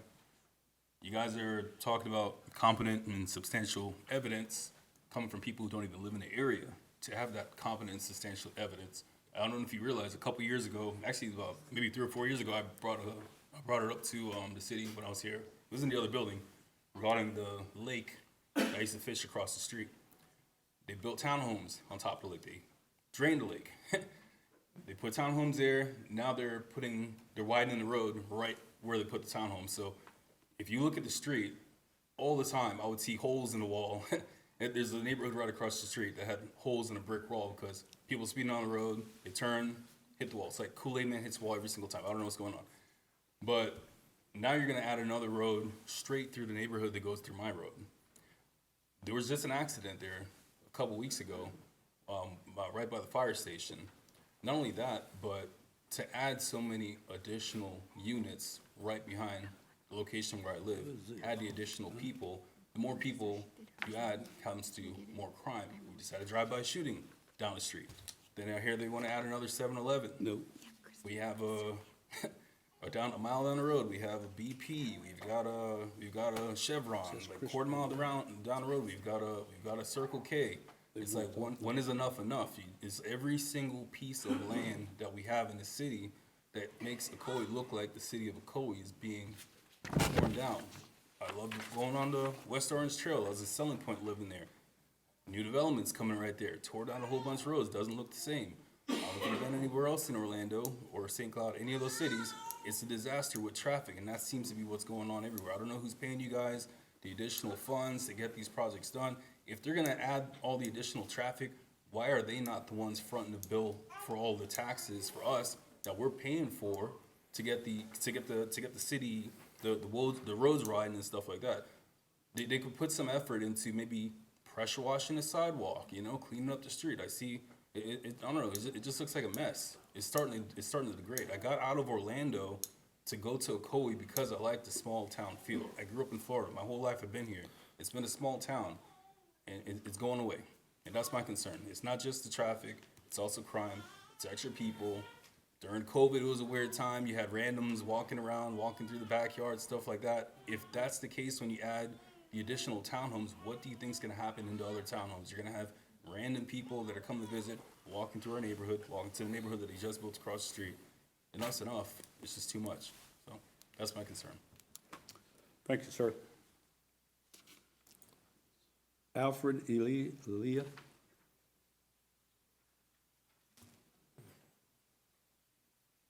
Hi, good evening. The name is Alfred Elia.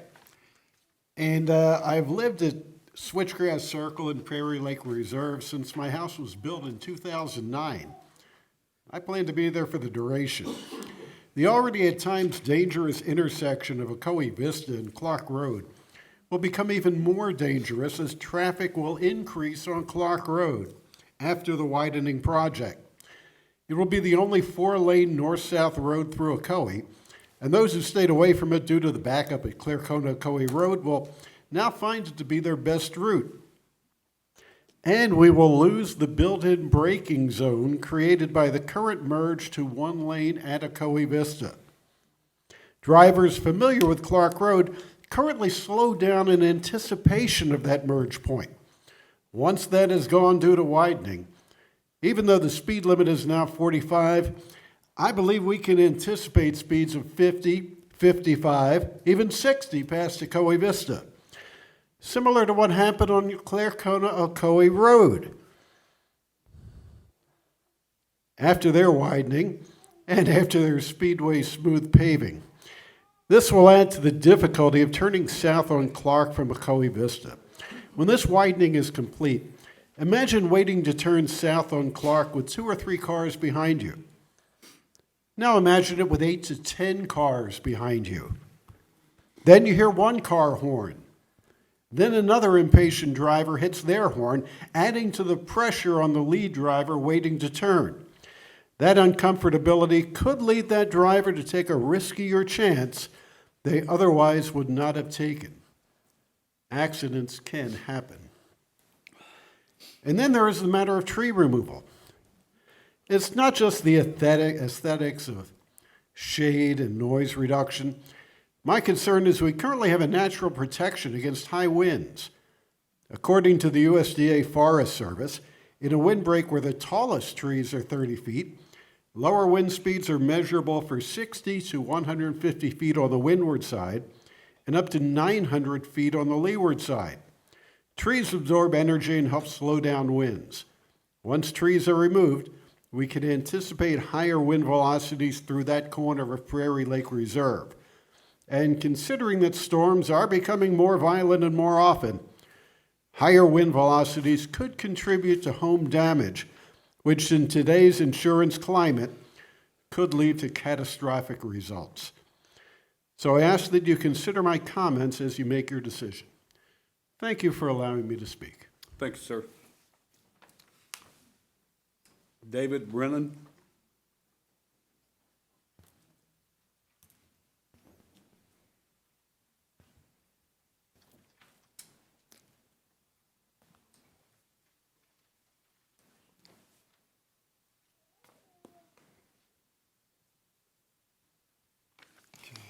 This one? Hello. My name's David Brennan. I live in Forest Oaks, not Sawmill, which is the property right next to the proposed development. I really have a couple of issues. I don't have the overhead available, I guess, today. Give it a shot if you can. The first one is environmental. That area right there is heavily wooded. It's should be a conservation area. It has bald eagle nests there. It has ground tortoises there. Black bears have been seen through there. All kinds of wildlife and bird life that live in that area. Alligators. Of course, it confronts Prairie Lake, so we have all the wetland wildlife there too. And you guys are going to lose a lot of animals as a result of it. Some of those animals are on the endangered species list. The black bear is under a management plan. The bald eagle is imperiled, and it's illegal to disturb its nest. Now, I understand you've had that issue in other areas, and you give them 25 feet around the bottom of the tree. Not really very much. The grand tortoise, it has to be relocated. There's just a lot of things to be considered there. And I know that money talks, but you're going to lose a lot of wildlife and trees. Okay, that's conservation. The second thing I have is the density use for the residents, how many houses you can put. It's 4 per acre, but how do you measure the acreage? According to Ms. Whitfield, you measure it on the gross of 37 acres, even though you can't build on 25 of those acres because they're wetlands. So how can you consider all 37 acres if you can only build on 16 of them? And if you can only build on 16 acres, that's only 66 units, not 84 units. Something's not right there. The math doesn't work. Either you can build on it or you can't build on it. And the last thing is, this city's really been sold a lot. A lot of people have the same concern that I do. I moved to Ocoee because it was a small rural community close to an urban area. I liked it a lot. I understand future use plans and everything else. But I don't know how to say this. I think this city is for sale, and maybe we ought to change the motto from Center of Good Living to for sale to the highest bidder. That's enough. I couldn't understand what he said. Would you say that clearly? Yeah, I'd make a motion that we change the city motto from the Center of Good Living to for sale to the highest bidder. Well, you can ask them to vote for it. They might want to do it. I don't know. Anybody going to second the motion? There's a second. All those in favor, raise your hand. You gotta get elected first. That's what we got you here for, not to cater to some guy from Winter Park. Sir, I mean, you can call it what you want, but most of these people are not gonna sell their house. They're still gonna be the center of good living. So finish up. You got 1 minute and 39 seconds. Okay? I'm done. And I will tell you that if there's an eagle there, they can't build around it, sir. You know that, and I know it. Well, they can't The within law 25 says you feet. cannot build within 1,000 feet, 500 or 1,000 feet of that eagle. Is that not what it So says? you can't bother where the eagle's at. All right. You through? Yeah. Okay. Chris Rogers.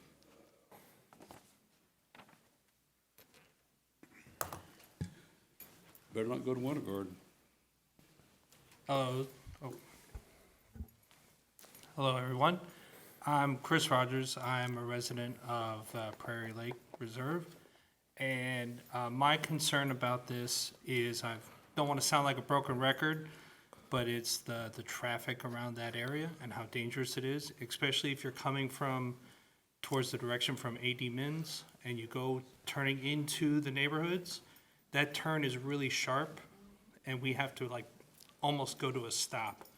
And because the road the way it is, we almost get rear-ended every time trying to get in there. And adding more development in that road there is just gonna be congested. And we're gonna have lots of accidents happening from there.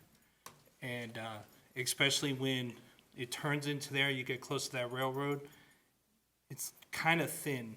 I know it doesn't really show that much on the map, but it is kind of thin, and I'm just concerned that there's just gonna be some more accidents there leading into some things. So, that's just it. Thank you. Sulaine Gonzalez.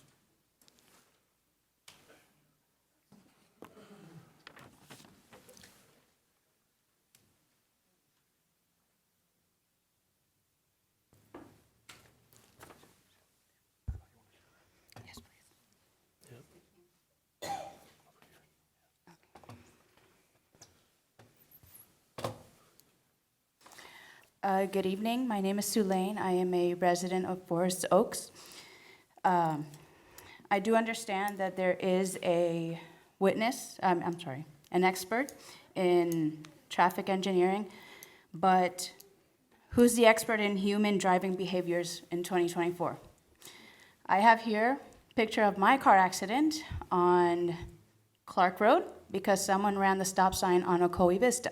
This was July 2019.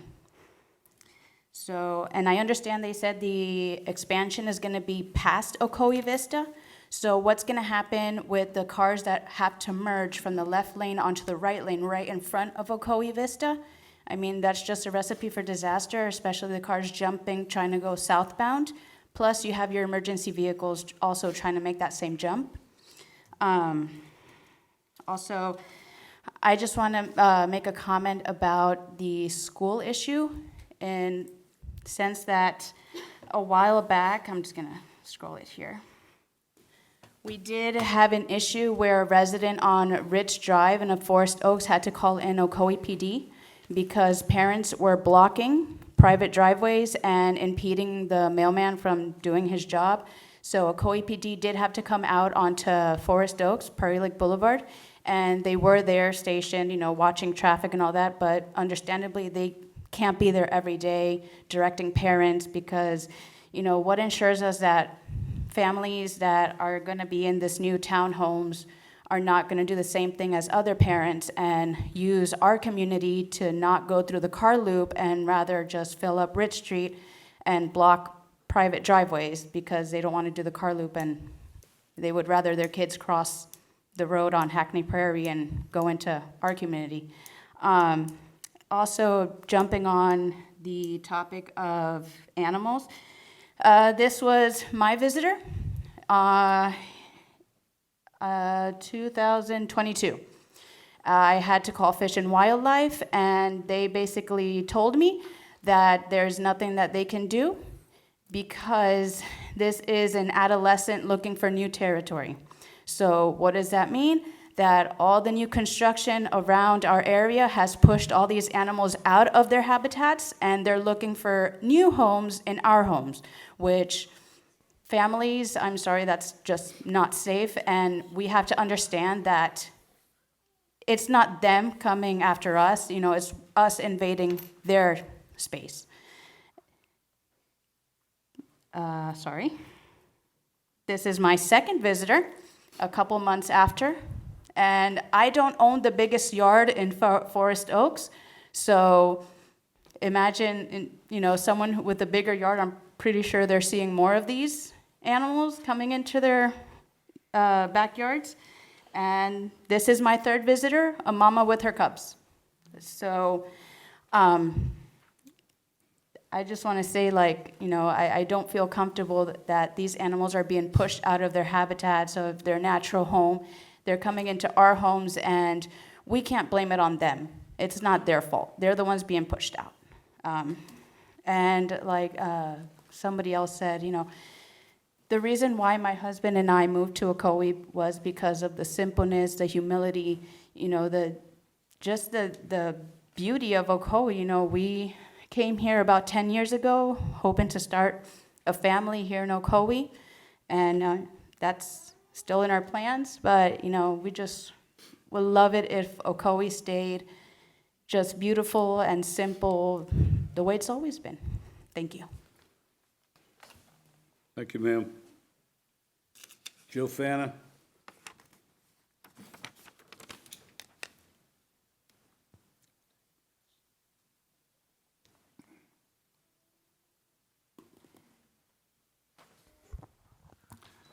Good evening. My name is Joe Fana, and I'm the president of Prairie Lake Reserve HOA in District 4. As stated at the April 16th meeting, I would first like to state that I would support growth in our community, but I do not fully oppose the Gardenia Point project. However, representing the homeowners in our neighborhood, we have great concern about the proposed exit of this neighborhood onto the existing extension of Ocoee Vista Parkway. Now, I agree with most points today, and I will not be redundant. A study won't show this, but emergency vehicles leaving the firehouse at 1600 Clark Road already struggles to exit from Ocoee Vista Parkway in the event of an emergency, as traffic will become very backed up. They already struggle to exit onto Clark Road, as was evident by a near-fatal accident at this location on May 7th. Concerns regarding this project were made at the 213 Planning and Zoning meeting, the Commissioners meeting on 4/16, and today. We have yet to see any legitimate proposals on how to make this project viable and safe for current residents by changing the zoning. Reconfiguring the planning of the community to allow for an exit onto 80 Mims, put in a traffic light on Clark and Ocoee Vista, maybe keep the existing zoning for single-family dwellings that would reduce the size of the community, Gardenia Point, significantly from the current projection of 84 units. I humbly ask that you consider these options and vote your conscience. Thank you. Thanks, sir. Jan Rogers?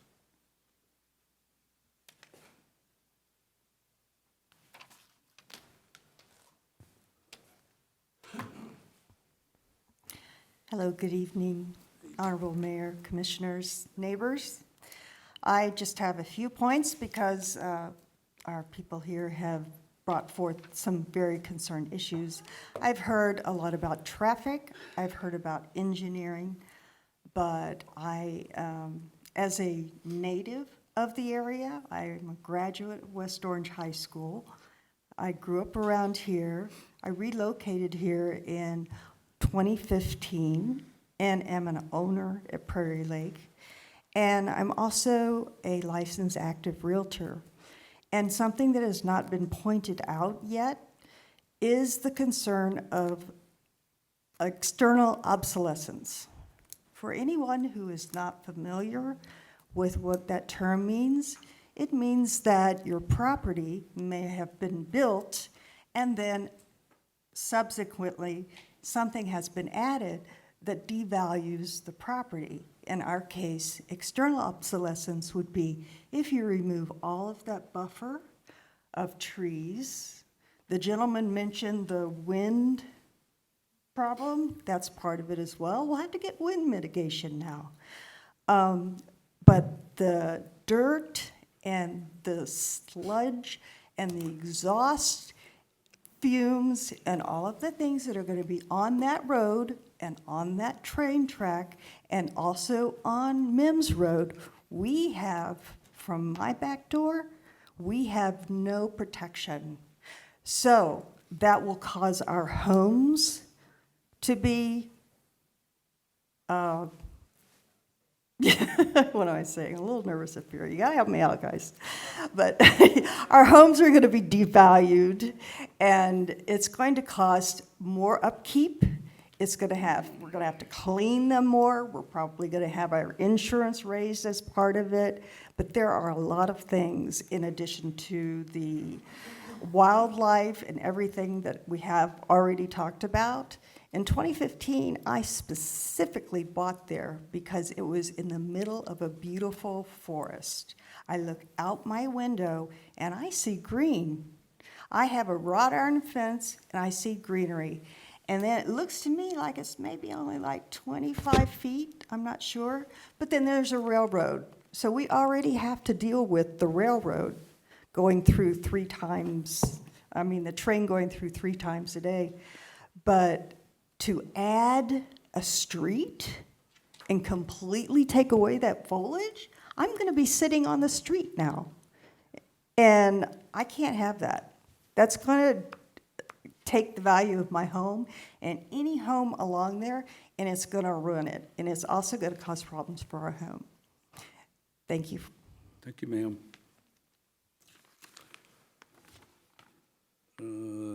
Andrea Jones.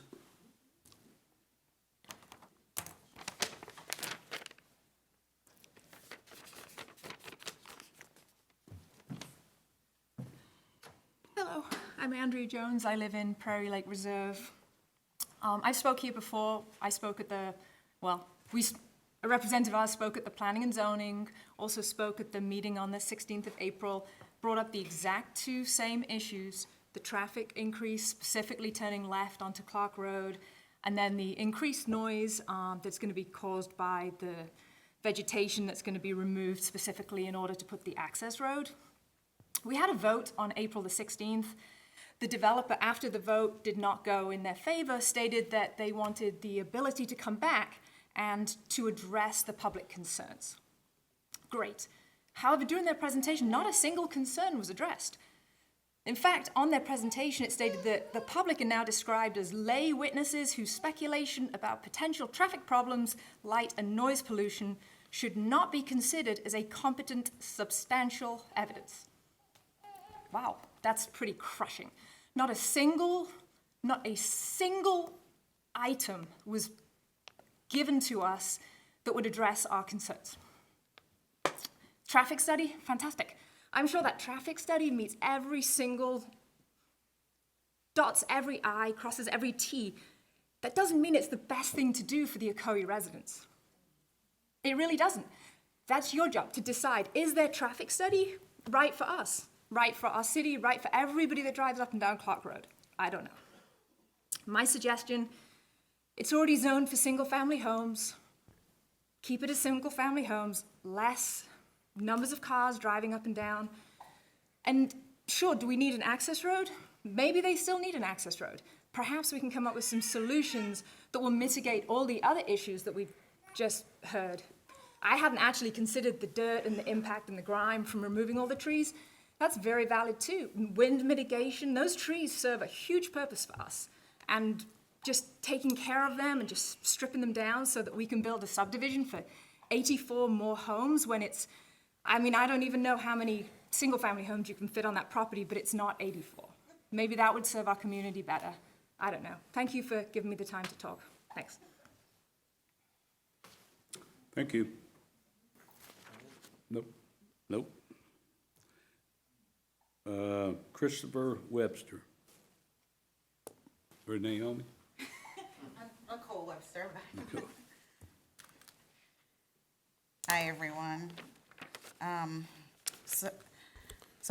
name is Nicole Webster. I've lived in the community of Prairie Lake for over 15 years. Since I've been there, like everybody said, when we moved here, it was small, quaint. I loved it. In the last few years, it's terrible. It's gotten worse, the traffic, and each year it seems like it's getting worse. But my big concern is my children. They've lived there since they were 5. Now they're going to high school. And next year, I'm very concerned because they're actually going to be bused because they're going to be going to Ocoee High. So I think of my children because right now my son stands at that corner right by Ocoee Vista and Clark Road. That's where the bus stop is. That's where all the kids are bused. So I'm super concerned with the traffic safety. They walk in the dark across the street to stand right there. And the kids that also walk to Prairie Lake, they can't be bused because the school is less than 2 miles. So they're walking along that road to go to school. So that's already a big safety concern for traffic. Turning already, as we know, from left from Ocoee Vista is treacherous. We all know that. It's a super, super treacherous road. And then what is now happening is that backup from Clark and Ocoee is backed all the way up. It's about 50 cars up to Prairie Lake. We can't even get in or out our own neighborhoods just to do what we need to do on a daily basis. And it's worse during rush hour times. Actually, now every hour is rush hour, it seems. People speed all the time. There's no care or no concern. The two neighborhoods that already are there, it's bad enough because when I lived there, there was just trees. All I saw was birds, bears, and everybody else. Now that the new townhome neighborhood is there, we are being mindful of each other because now there's other cars coming. Can you imagine a third neighborhood? That's terrible. Nobody's considering our children in all this because, I mean, we already have enough fatalities that are outside of the neighborhood, so can you imagine it on our own streets? I know he talked about the accident that just happened, and I actually was there for that. I couldn't get into my neighborhood for over an hour because somebody slammed into the back of the fire truck right in front of our community, and that just happened last week. So, I mean, there's big safety concerns for me. Anyway, last but not least, like I said, I'm very concerned with all this. If we could come up with some different solutions that does not impede the emergency vehicles and the safety of our children going along that way, we are definitely open to it. Thank you. Thank you. All right. That was the last one. Mr. Mayor, can we take a short recess? Well, Are we allowed to? yeah, if you let me finish what I was gonna do. Yes, sir. I'm sorry. You know. We're gonna take a 5-minute break. 5 minutes.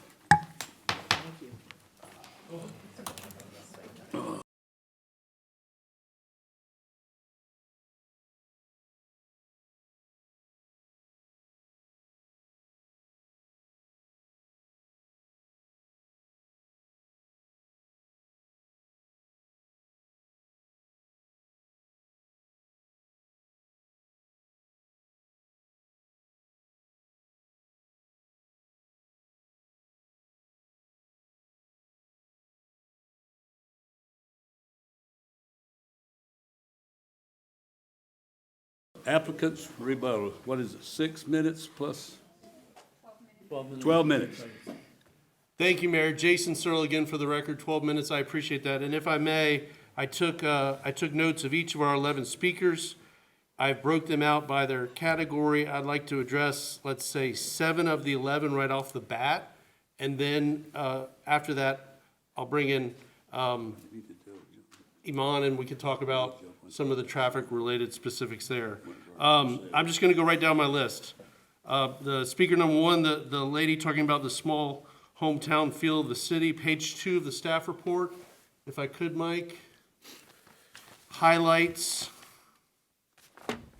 Under proposed development, 3.43 units per acre is our density. That is less than the maximum allowable under the city's comprehensive plan. Right above that, the table, those are the surrounding properties, all of which have the same LDR, low-density residential, and/or conservation that we have, which if you flip back, please, Mr. Rumor, to page 1, is there, is identified right there for our property. So it's low-density residential feature land use, whether it's rezoned or not. General comment, we cannot build or develop on unclassified land, so it has to be zoned for a particular use. So the kind of the don't do anything is obviously not an option. The second speaker, the gentleman about the quasi-judicial process questions, thank you, City Attorney, for answering those. The third speaker, current zoning category R1A. The R1A, as I understand it, Mr. Summit can elaborate on this if we need to, portion of the property is not included as part of the area of the property that we're going to develop with this project. He's nodding his head in agreement.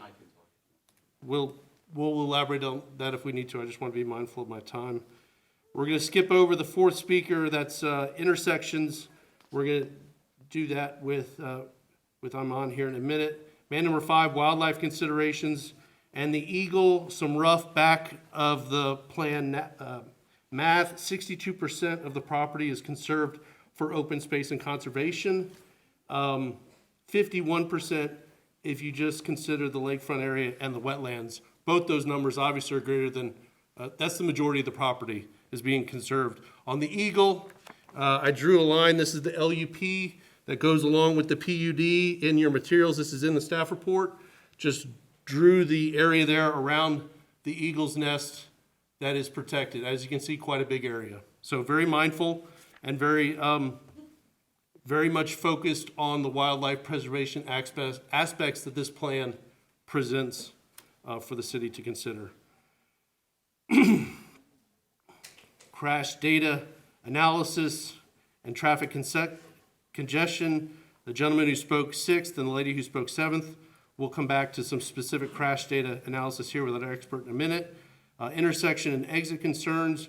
We'll talk with Amon in a minute about the traffic warrant signal analysis that he did. That's the man who spoke as number 8. Number 9, devaluation of homes. In your case packet that I provided to you, the Catherine's Bay case, there's actually a discussion regarding layperson testimony on the devaluation of homes relative to future development or approval of a project, which is exactly the point she was attempting to make. That was refuted in the Catherine's Bay case I provided. So that's not competent substantial evidence. Traffic impact analysis, lady number 10, quote, dotted every I and crossed every T in preparing our traffic impact analysis. Thank you for that compliment. Lady number 11, the last speaker, traffic backup concerns. I do want to say, and I just want to get it on the record, we talked about in April, the 2006 city right-of-way acquisition, and Mr. Rumor talked about this in his presentation. That right-of-way that we're using for our exit is public right-of-way, and it's been there for, what's 2006, almost 20 years ago. So if I may, in the last 7 minutes that I have for my rebuttal, could I please allow you to elaborate a little bit regarding the nearby intersections, why no traffic signal was warranted, and a bit about the crash data, please? Thank you. Again, Ayman Saidi with Traffic and Mobility Consultants. This is a report that we pulled from the Signal 4 Analytics. This is the database for DOT that they upload all the crash history. Mind you, they're always about 60 to 90 days behind. Hold on just a second. Any way you can bring that in closer? We have hard copies. I'd be happy to answer. I know, but we want to, where they can see it in the audience. Is it okay if I pause real quick? Yeah. I need to get the remote. All right. Hold on just a second. We want to make it really clear. Thank you. Sure, thank you. We want to make sure you can see it too. I also have hard copies I could hand out.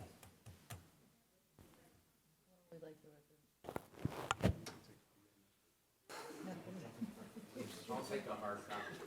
Great, thank you. They're here. Give me 2 seconds.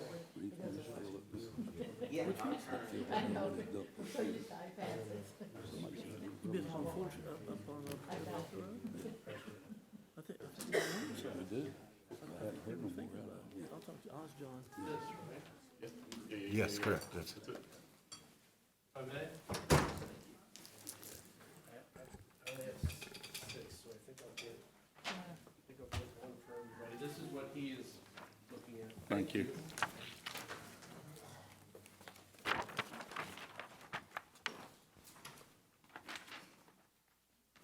Does it need to point at the machine? Or you're using them in the TV? Yeah, we will.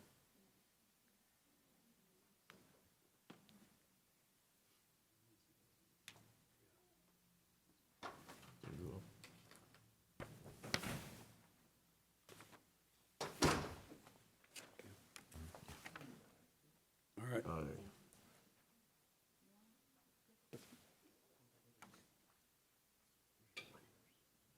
Yeah, thank you.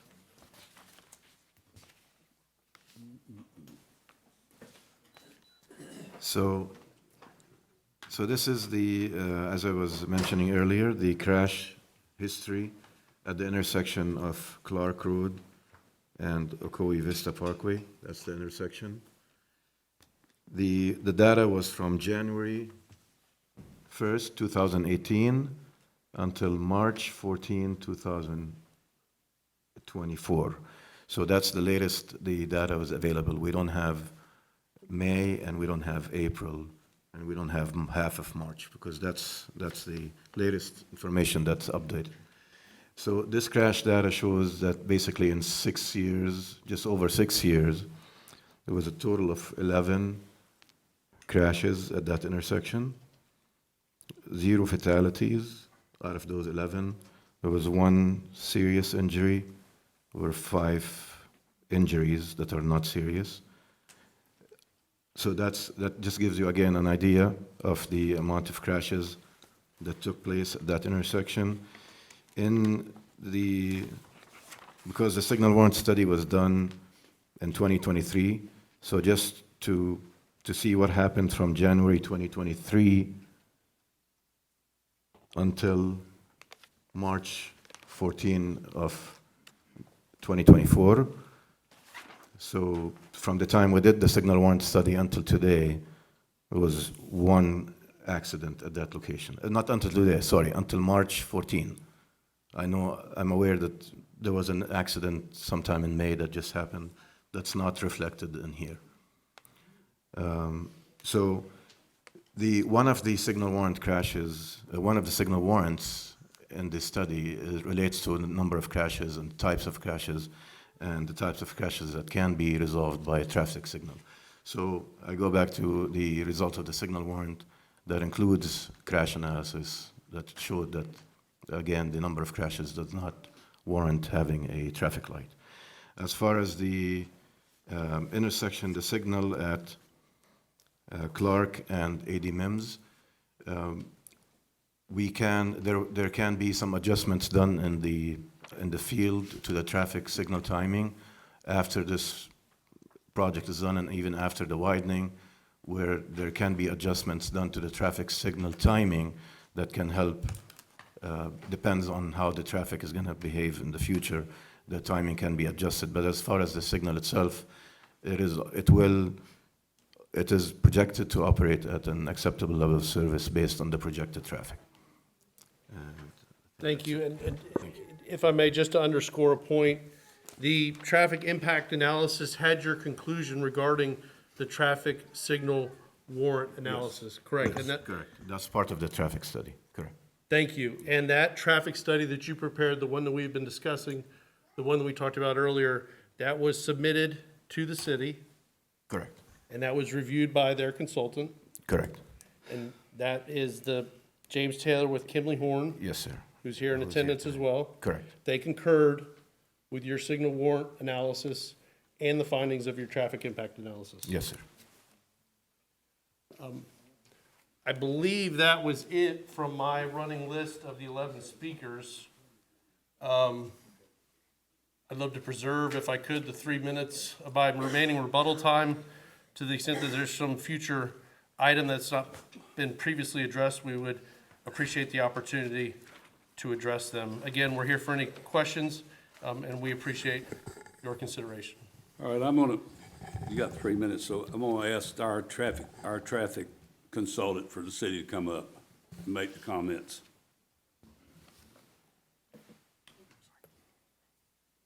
Good evening, Mr. Mayor and Commission. James Taylor from Kimley Horn and Associates. I was engaged by the city to review everything that came in from the applicant regarding traffic. From the methodology, which is the assumptions that go into the report to make sure that they're consistent with city's code and requirements for the traffic. We did have some back and forth with comments along the way.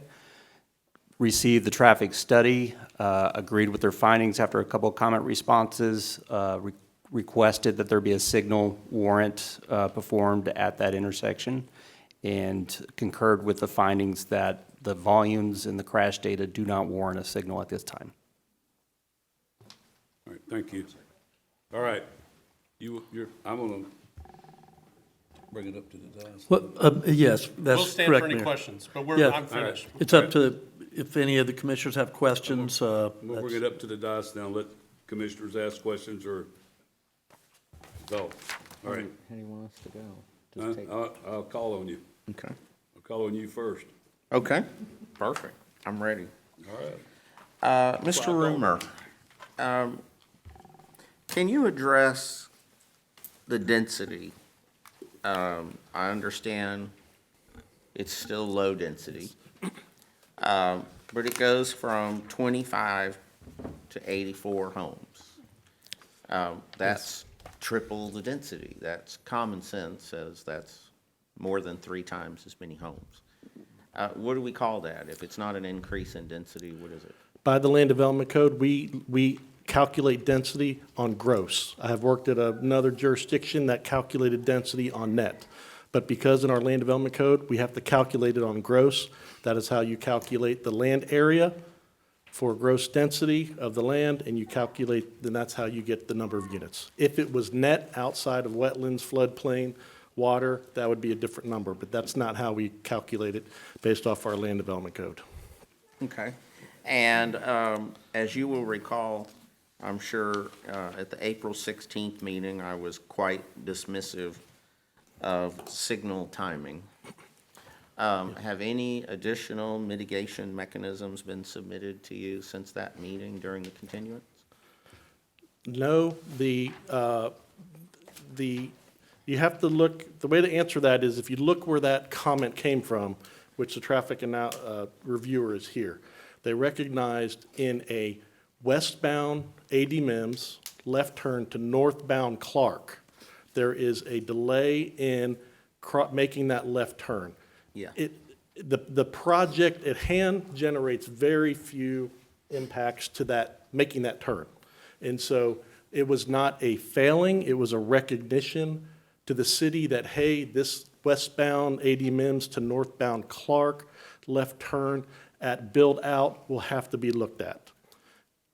As you asked, there is no proposal for any type of mitigation. How you would do that it would be based off a conversation with James Taylor, would be lengthening the green turn signal 2 seconds would be a way to mitigate that. Okay. That's all for you. I have a question for Mr. Searle, if you don't mind. You'll recall I was the one at the last meeting who made the motion to deny your application. And then at your request and out of professional courtesy, I granted the continuance or retracted my motion, made a motion for a continuance. And you made a comment, I did my due diligence, and I'm paraphrasing, but basically in April you said, the reason I granted the continuance is you said all of this was vetted at the P&Z. And the issues were not foreseen or anticipated based upon thorough vetting over a number of years. And I thought, well, gosh, of course we should grant a continuance to allow you to respond to new issues. I went back and I watched the video. I asked staff, where did this come up before P&Z? And I went and I found the video, and I went to the 1 hour and 43-minute mark, and where this passed 4-1, and I watched 27 minutes of citizen comments that were made after you spoke at P&Z, and then I watched at the 2 hour and 12-minute mark where you responded to those comments. So I want to give you an opportunity, in fairness, to explain your comment. Because if there was 27 minutes of citizen comments at P&Z, how could you claim that you couldn't foresee that these same citizens would come back to this commission with the same exact comments? And frankly, you have made no modification to address them.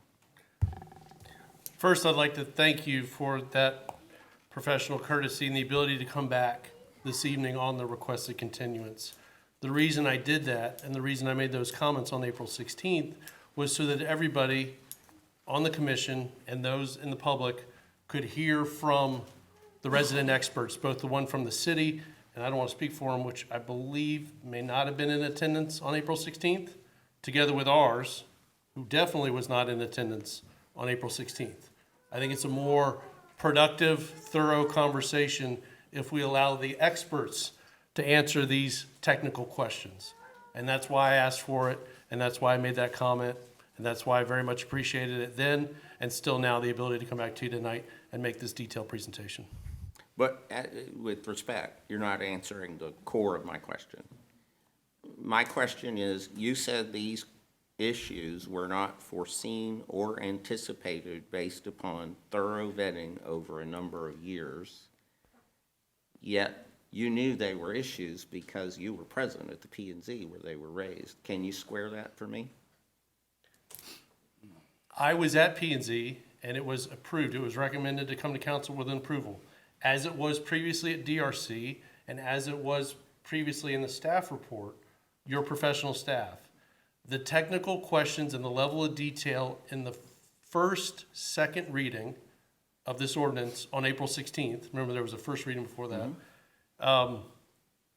was to a level that was not previously leading up to April 16th, something that was expected, and I believe, and still do, it's best answered by the professionals who handled our study, did so in accordance with the city's requirements, and was vetted by your consultant. So I stand by the comments, I stand by the P&Z's recommendation of 4-1, the support from staff, the support from DRC, and yes, we have been at this project for a number of years, and thoughtfully laid it out in such a way to preserve as much as we can, over 50%, the eagle, the wetlands, so.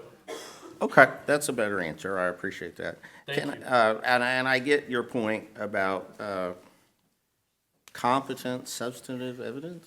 Substantial competent Substantial, yes, evidence? competent substantial evidence. Can I ask you kind of a stupid question, my last question? You talked about small town feel and lay persons and experts. Could you tell me who is probably the best person to speak about the character of Ocoee? What type of expert witness would that be?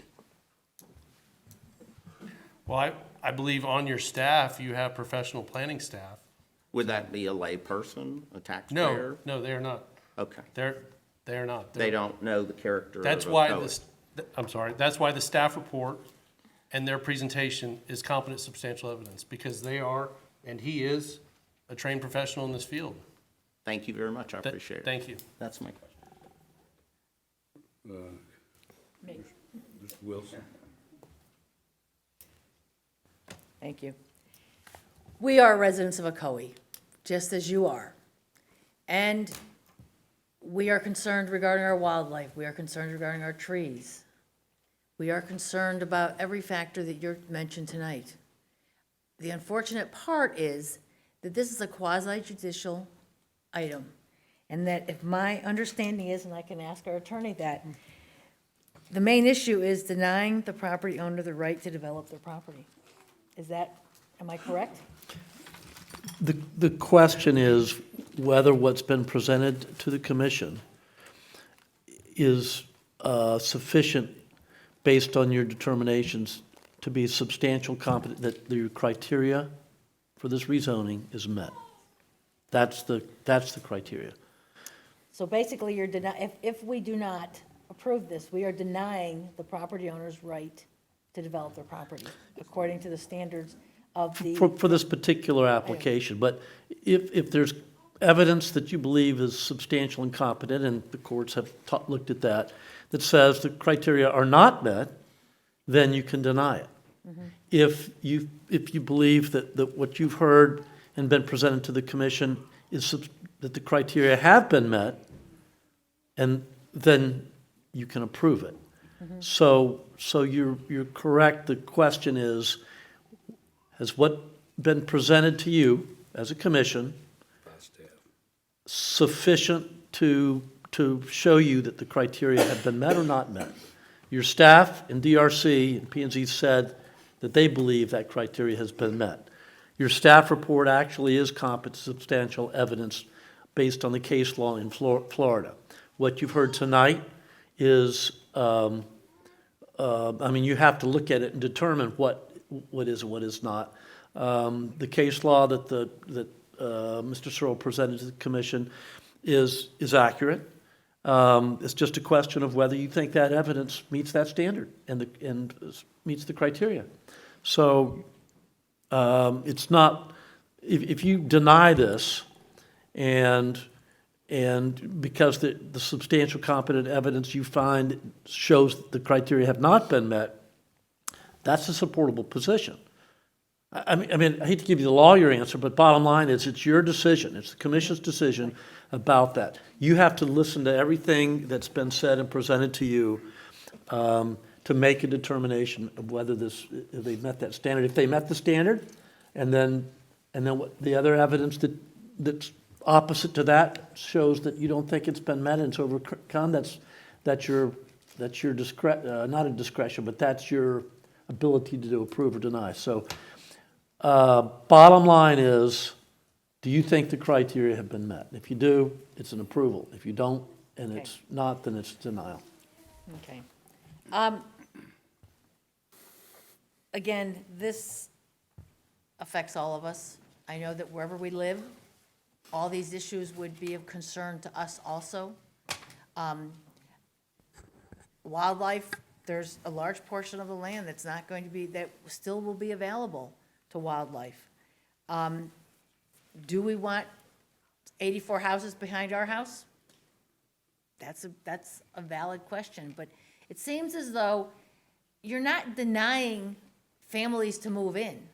You're not denying to have other people enjoy what we enjoy as residents of Ocoee. Every email I got, it was traffic. Traffic, traffic, traffic. And as I thought about it, I thought, well, we're going into budget season. Why can't we look at a traffic light ourselves? If a traffic light is going to make you happy and not deny the person to have a home behind you, the 84 homes behind the homes that you already have, if a traffic light is going to make the difference, why can't we discuss that at budget season? Budget season is coming up. And because every email I got was traffic. It didn't seem like anyone was denying someone having a home behind you. I really did, I didn't sense that from every email I got. I'm hoping I'm interpreting it correctly. And it just seemed as though, and I understand, when we have 4 lanes coming in on Clark Road, okay? The traffic, I've been out there in the traffic. I understand the problem you have. Took me a half an hour to get basically from your neighborhood to Claricona Ocoee Road. I understand that. And I'm hoping that we will eliminate that when the 4 lanes opened up. People coming, where do you think the traffic is coming from the opposite direction? It's coming from Apopka. Okay, it's not Ocoee folks coming the other way. It's mostly Apopka traffic coming through. We realize that. I believe it is. They're coming off of Claricona Ocoee Road. They're coming off of, what's the road further up? Sorry. McCormick Road. They're coming in. They're using our roads. Okay, and the other problem is our traffic going the opposite, the north-south direction. But I would like to see, I mean, if this gets approved, I would like to see it come to a traffic light for us to come up with some plan during budget season to put a traffic light there. I realize it doesn't warrant it, but we warrant it. Sometimes things are not always by a traffic study. We can come up with documentation. But if we as a commission want to look at that, if it gets approved, we should be looking at the traffic light to make a safe intersection. And I don't see why we couldn't do that. Honestly, again, I'm just looking back at all the emails I got. It was traffic. No one seemed to be complaining about the quality of life in Ocoee. I didn't hear a lot of that. I think we have a great quality of life in Ocoee. You know, I realize that people ask for restaurants. Well, how do you get restaurants? Rooftops. You don't get restaurants without rooftops. You want gas stations. You want grocery stores. We have gone from, when I moved in 27 years ago, to less than, 20,000 people. We're up to almost 50,000. There's folks that want to sell their land. It's hard to stop that. They want a single family or medium density, high density I mean, we have to control that. And, but I didn't, what I saw from from all the emails and what I'm hearing tonight is traffic. So if it gets approved, I would like to go ahead and champion that we pursue a traffic light at that intersection in budgeting process. That's about all I have to say at this point, I think. Okay. Commissioner first. I'd like to, excuse me? I'd like to thank everybody for coming out tonight and sharing their concerns with us. And we understand those concerns. We share those concerns with you. Unfortunately, though, all I've heard was opinions and conjecture and speculation about this project. I did not hear any studies that were performed or professional testimony that contradicted or refuted what the applicant has presented. My decision is going to be based on the law. And what I would like to say, though, is I think Commissioner Wilson is absolutely correct. The city needs to work on getting a traffic signal there at Ocoee Vista Parkway and Clark Road. I'm sorry that this project didn't trigger and warrant a traffic signal being put in there. I think that will correct a lot of the problems. It's absolutely necessary. I know the fire department really needs it there. So we're going to work on that and try to get that traffic light pushed up in our budget process and everything, and maybe other projects coming along Clark Road there will add to their fair share of the cost of the traffic light. You have to realize that traffic lights are not cheap. They cost $500,000 to $700,000 or so to put one in.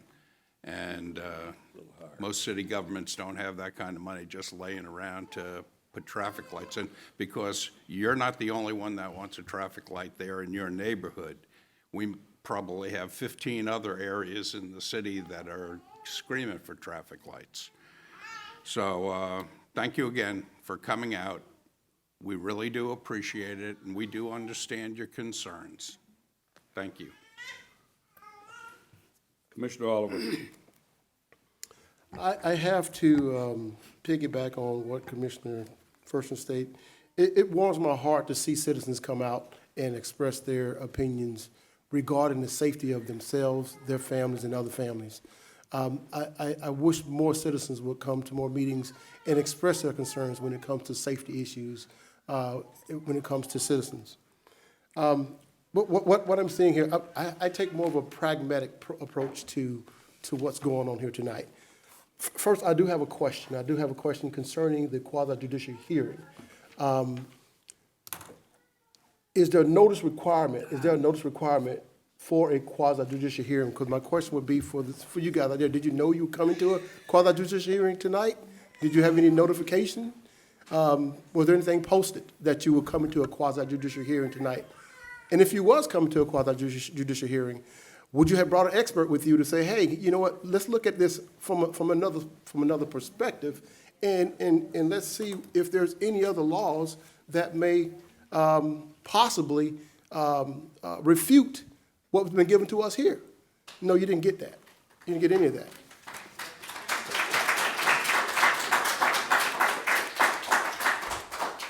So my question is there a notice? And I did hear, Mike, I did hear you say that all of our meetings are quasi-judicial hearings. But in our agendas, it doesn't say quasi-judicial hearing anywhere. So if we're going to have a quasi-judicial hearing at any meeting, I think it should be published somewhere, and it should say the words possible or quasi-judicial hearing, but it's not there. I'm sorry, go ahead, Mr. Attorney, I'm sorry, could you please? Mayor, Commissioner, sure, glad to. I don't know whether the city advertises its hearings as legislative or quasi-judicial. As I understand it, the city did publish the required notices with respect to the hearings. I've not reviewed those, but, and I have not heard anybody that said that they have not met those legal requirements, both the code requirements and the statutory requirements. There's nothing to stop any local government from posting an advertisement that says, here's the hearings, and it's quasi judicial or legislative. Most people, most local governments do not do that, but there's nothing to stop the city from doing that. Mike, and the city clerk can speak up as to whether they're advertised that way, although I just don't know if they have or have not been advertised like that. I do understand they were properly noticed, though.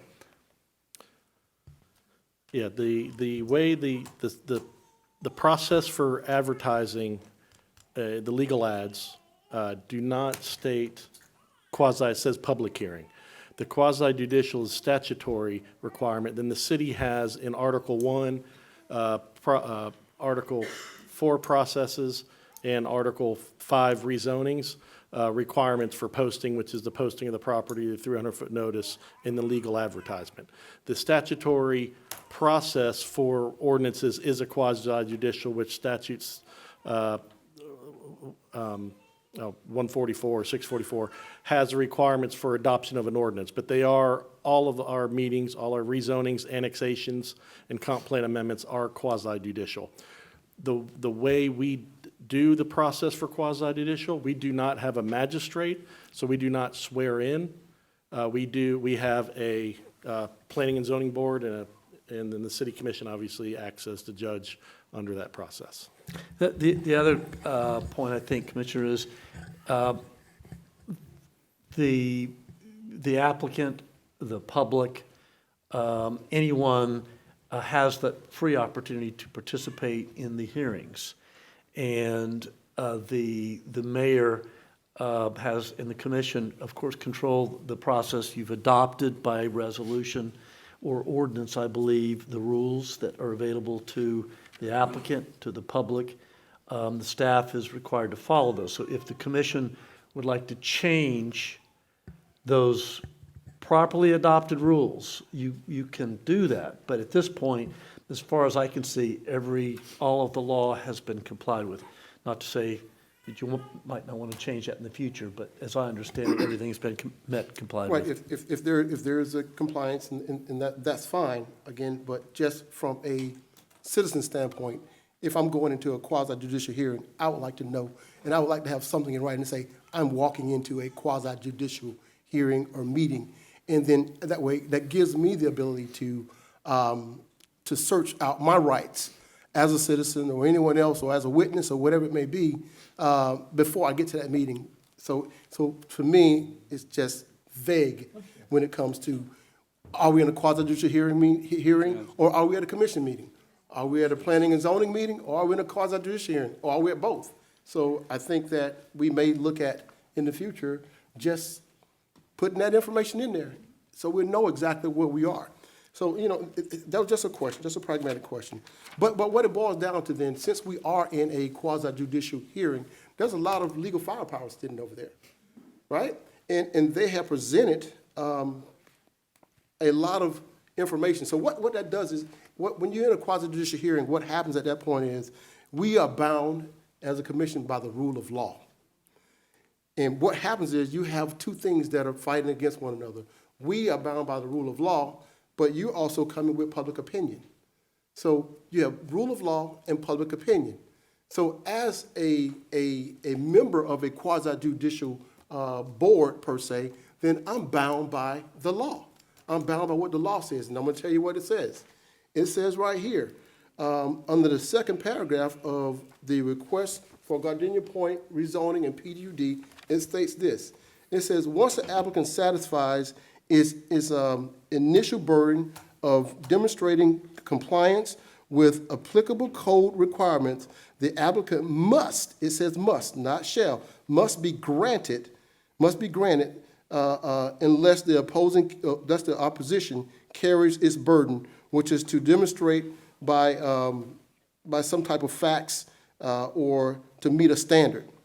That's actually was a quote from Jesus Fellowship verse. That was the Florida statute, or it was a case law, the DCA, the third DCA case law in the year of 2000. So it's 24 years old. So the point is that there's probably another opinion that has possibly superseded that, or there is an opposing opinion to that. 24 years old. So we were presented with this.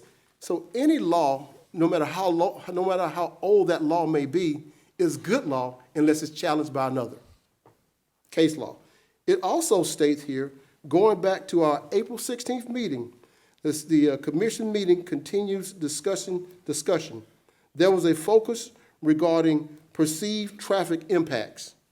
Florida courts, in the case of traffic impacts, since it is in an area where technical expertise is required, have generally held that lay opinion testimony does not constitute valid evidence. So what does that say? That says that your traffic concerns doesn't matter. It is a matter of public opinion, and there is no legal precedent. There is no legal standing based on your public opinion. And they have presented, the legal experts have presented their case law. I have a whole book, I got a dossier of case law here, but I have nothing to coincide this at all. So looking at this, I have to go by what this says, right? So here we are. The concerns are, what facts did you present? You had there was some facts about high wind velocities. There was facts about a lot of traffic concerns, which reading this has no concern. But here's my problem. My problem is this. Science and human behavior sometimes clash. They don't quite mix. We have a lot of science that's been presented to us about traffic studies. Science sometimes cannot predict human behavior. A person does things, and we don't understand why a person does something because there is no science that can predict everything that a human can do. That also goes with driving. As you're driving, walking, jogging, or whatever you're doing, you're still operating based on human behavior. Your human behavior is based on natural laws. We have natural laws. And a natural law is a theory or ethics or philosophy that states that human beings possess an inert value that governs their reasonable behavior. There is no science that can predict that at all. And you also look at the different laws. Just because we have laws and ordinance and science that predict things does not necessarily mean that it's just and right. It doesn't mean that. An unjust law is not a law at all. It has to be just and it has to be right. So from a practical standpoint, looking at how we move and how we operate as human beings, I have to look at this and say, you know what? Traffic is a big concern for me, as well as human fatalities and human behavior. So from a pragmatic standpoint, I believe that none of those concerns were addressed. It was almost a cavalier approach to our human behavior when it comes to our concerns. And as I hear it, I hear that you're not just opposed, everybody's not opposed to the growth. We just want to be safe. We want our kids to be safe. We want a four-lane highway that's coming through our city, that's coming through Clark Road right now. How do you make that left turn without any devices that's going to slow down the traffic going from north to south? There's been no evidence or any discussion that's been presented that could be something that we would do. $750,000 of traffic lights that's put there that we will have to absorb the cost to, as opposed to the developer that say, hey, you know what? Let's talk about how we do this together. How do we come together with me being a developer and you being a community? How do we come together to solve these issues? I didn't hear that once tonight. Not one time did I hear that. So therefore, you have my thoughts on this. So I don't know how I'm going to vote, but I will tell you, I am bound by the rules of this agreement and being in a quasi-judicial hearing as officer. But one word I will mention to you that I read was, it says, have generally held in lay opinion. Have generally. That don't mean always. So that's my opinion.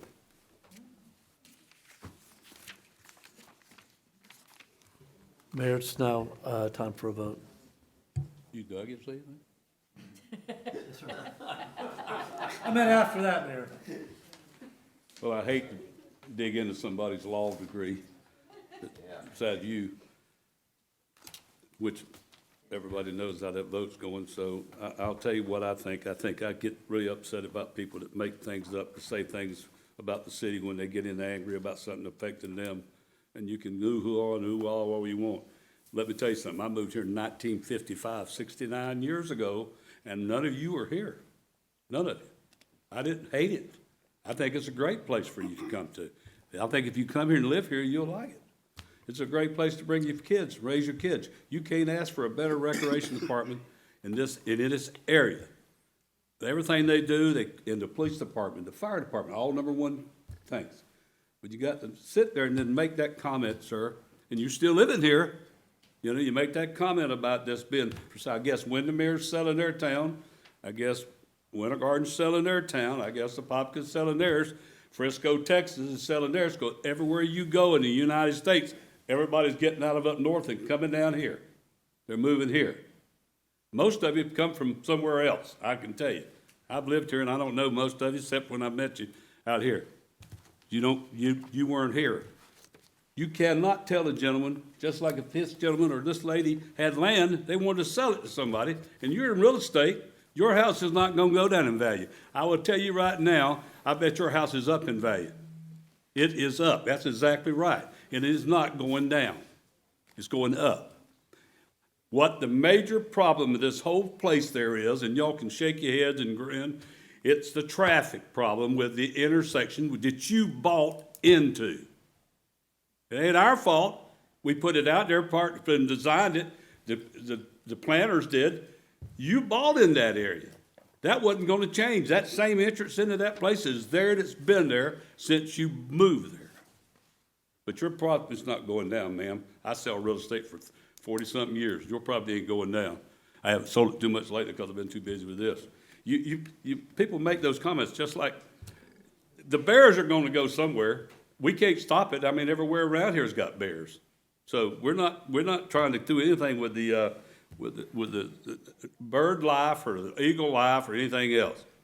And every one of them sitting up there, just like that gentleman just got given that talk, he lives up on the area. There wasn't nothing up there but hills and dirt. He lives up there. He lives in a subdivision that's got how many houses? 341 homes. 341 homes. Used to be a beautiful orange grove. Beautiful orange grove. It ain't no more. So you're not supposed to talk, and you know that. You know what? Everybody likes to do that. They got to make these little snickering comments. So I can tell you, if you want to live here, live here. If you don't want to live here, move. So the thing of it is, this place is a good place to live, and we want to still make it that way. The safety is what we're going to have to try to do. Safety. The safe part's what we're going to try to do. Yeah, keep it up. You know, that's exactly what the problem is. People, you come and fight for something, you don't want to hear what the thing's going to be. But I'm telling you, this place is going to do what, this city is a great place to raise your kids and raise yourself. All right, let's vote. Anybody else with any more comments? Need a motion. I need a motion. I know. Comment. Okay. I didn't hear anybody say they were against development. I heard people say they prefer the plan that we have. They prefer the plan that they were aware of when they bought their home, and they thought there were going to be single-family homes there. And that's what I'm going to vote for. Well, you're mistaken about that comment, the first one you made, sir. They did say something about development, about not having no more development. Fair enough. Everybody's got their own opinion. Yes, But sir. I'm telling you, that was said. So, all right, I need a motion. I make a motion to approve the rezoning. Motion made by Commissioner Forster. So here's second. I will second that, and I'll All right. make a comment. All right. During this- Commissioner Wilson, seconded. Comments? I will tell you that I think, Commissioner Oliver, you just reinforced my answer for yes, to approve this. I think everything you just said, when you started the conversation, I'll just tell you that I think that you just reinforced my answer to vote for this. So, thank you, I appreciate comments up here. I think this is time for our discussion, and as I say, you just reinforced my answer. I'm glad I can help. Thank you. All right, motion made by Commissioner Firstner, seconded by Commissioner Wilson. Any more comments? No. I will say that I think it's great that people come out and talk, but that's one of the things we get, you allow them to do it. We had 13, there was 13, not 11. There was 13 of these. Wow. Plus, I think it was more I got online. So it's a good thing to make the comments. I just get, like I said, we have to do the work on, and I had brought this up at the last commission meeting, April the 16th, I guess it was, about having the red light, working on the red light. We're taking the impact fee money from all three different things there, like if a 7-Eleven goes in, we take their impact fee money. If something else goes on the other corner, plus this development here, that impact fee money, we put it towards the red light, that is the main thing, safety for people, safety to get in. So if we work on that red light, we all come together, come to budget time. Let's remember how many people remember that, because that's what we got to do at budget time. Yep. And every one of us, all the commissioners work for, they're elected as commissioners of areas. And I'm elected as mayor. But let me tell you something. Each one of you is commissioner. You're responsible for everywhere in the city, not just that district where you live in. It's everywhere. All right, let's vote. I'm sorry, I'm so sorry. Before you guys go. You I can't. can't, no, ma'am. No. You can't. We're in the middle of a vote, ma'am. Okay? All right, motion carries, 3 votes to 2, no. Motion carries. All right, now we're going down to the public hearing. No public hearing, no regular agenda, comments from commissioners. Commissioner Oliver. As you may know, if you have traveled on Claricona Ocoee Road anytime today or yesterday, you would notice that the light is now operational. So the light is operational, so we've been waiting on that for a long time, and it's happened. Also, if you noticed on Claricona Ocoee Road, the speed limit has reduced. So it was 45, now it's down to 40. So in an effort to slow traffic down and to keep our citizens safe, we've reduced the speed limit on the road as well. I had the opportunity to speak with the county. I spoke with the county mayor and his staff last week regarding some safety issues concerning, regarding some safety issues concerning the West Orange Trail.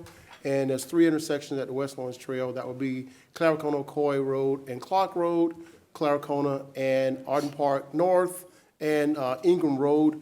As we have had a lot of accidents and near misses from motorists, pedestrians, and bicyclists and pedestrians. And I was pleased to find out that they are actually they're very interested in coming up with some solutions to give the pedestrians the right-of-way, which actually gives the motorists, they have the ability to stop to notice that the pedestrians have that right-of-way. So they're engaged in a study, so hopefully within the next few months, I'll have some information regarding what their plan is to mitigate the risk of accidents at those particular intersections along the West Orange Trail. Also,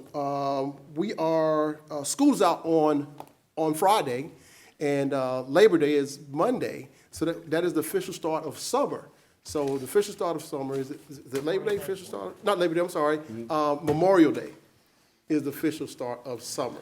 So again, one of the things that we need to be cognizant of is summer safety. Kids playing on the playground equipment. Make sure that your parents, make sure that you inspect the playground equipment as your kids will be playing on the playground. Ensure there's no cracks, bends, warps, or damage to the equipment as you let your kids play on the playground. It is also Bicycle Safety Month as well, so a lot of bicycles are going to be out in the summertime.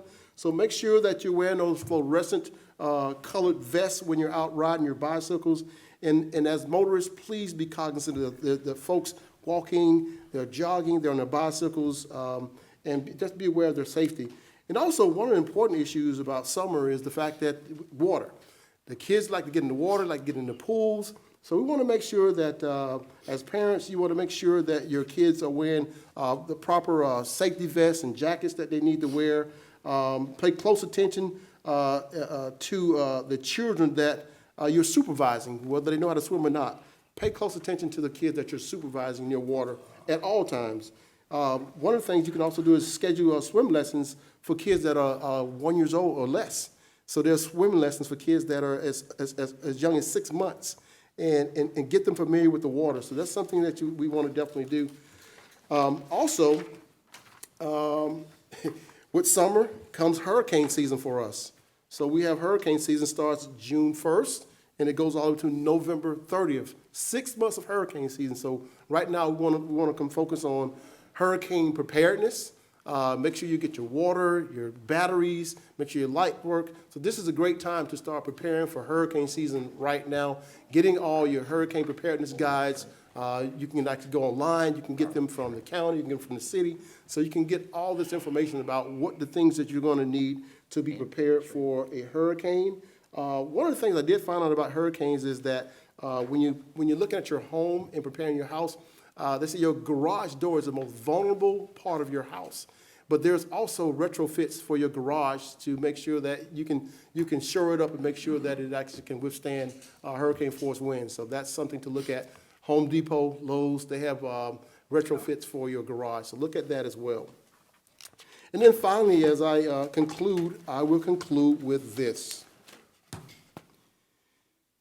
He is no fool who is willing to give up what he cannot keep in order to gain what he cannot lose. That's a quote from Jim Elliot. He was an American Christian missionary.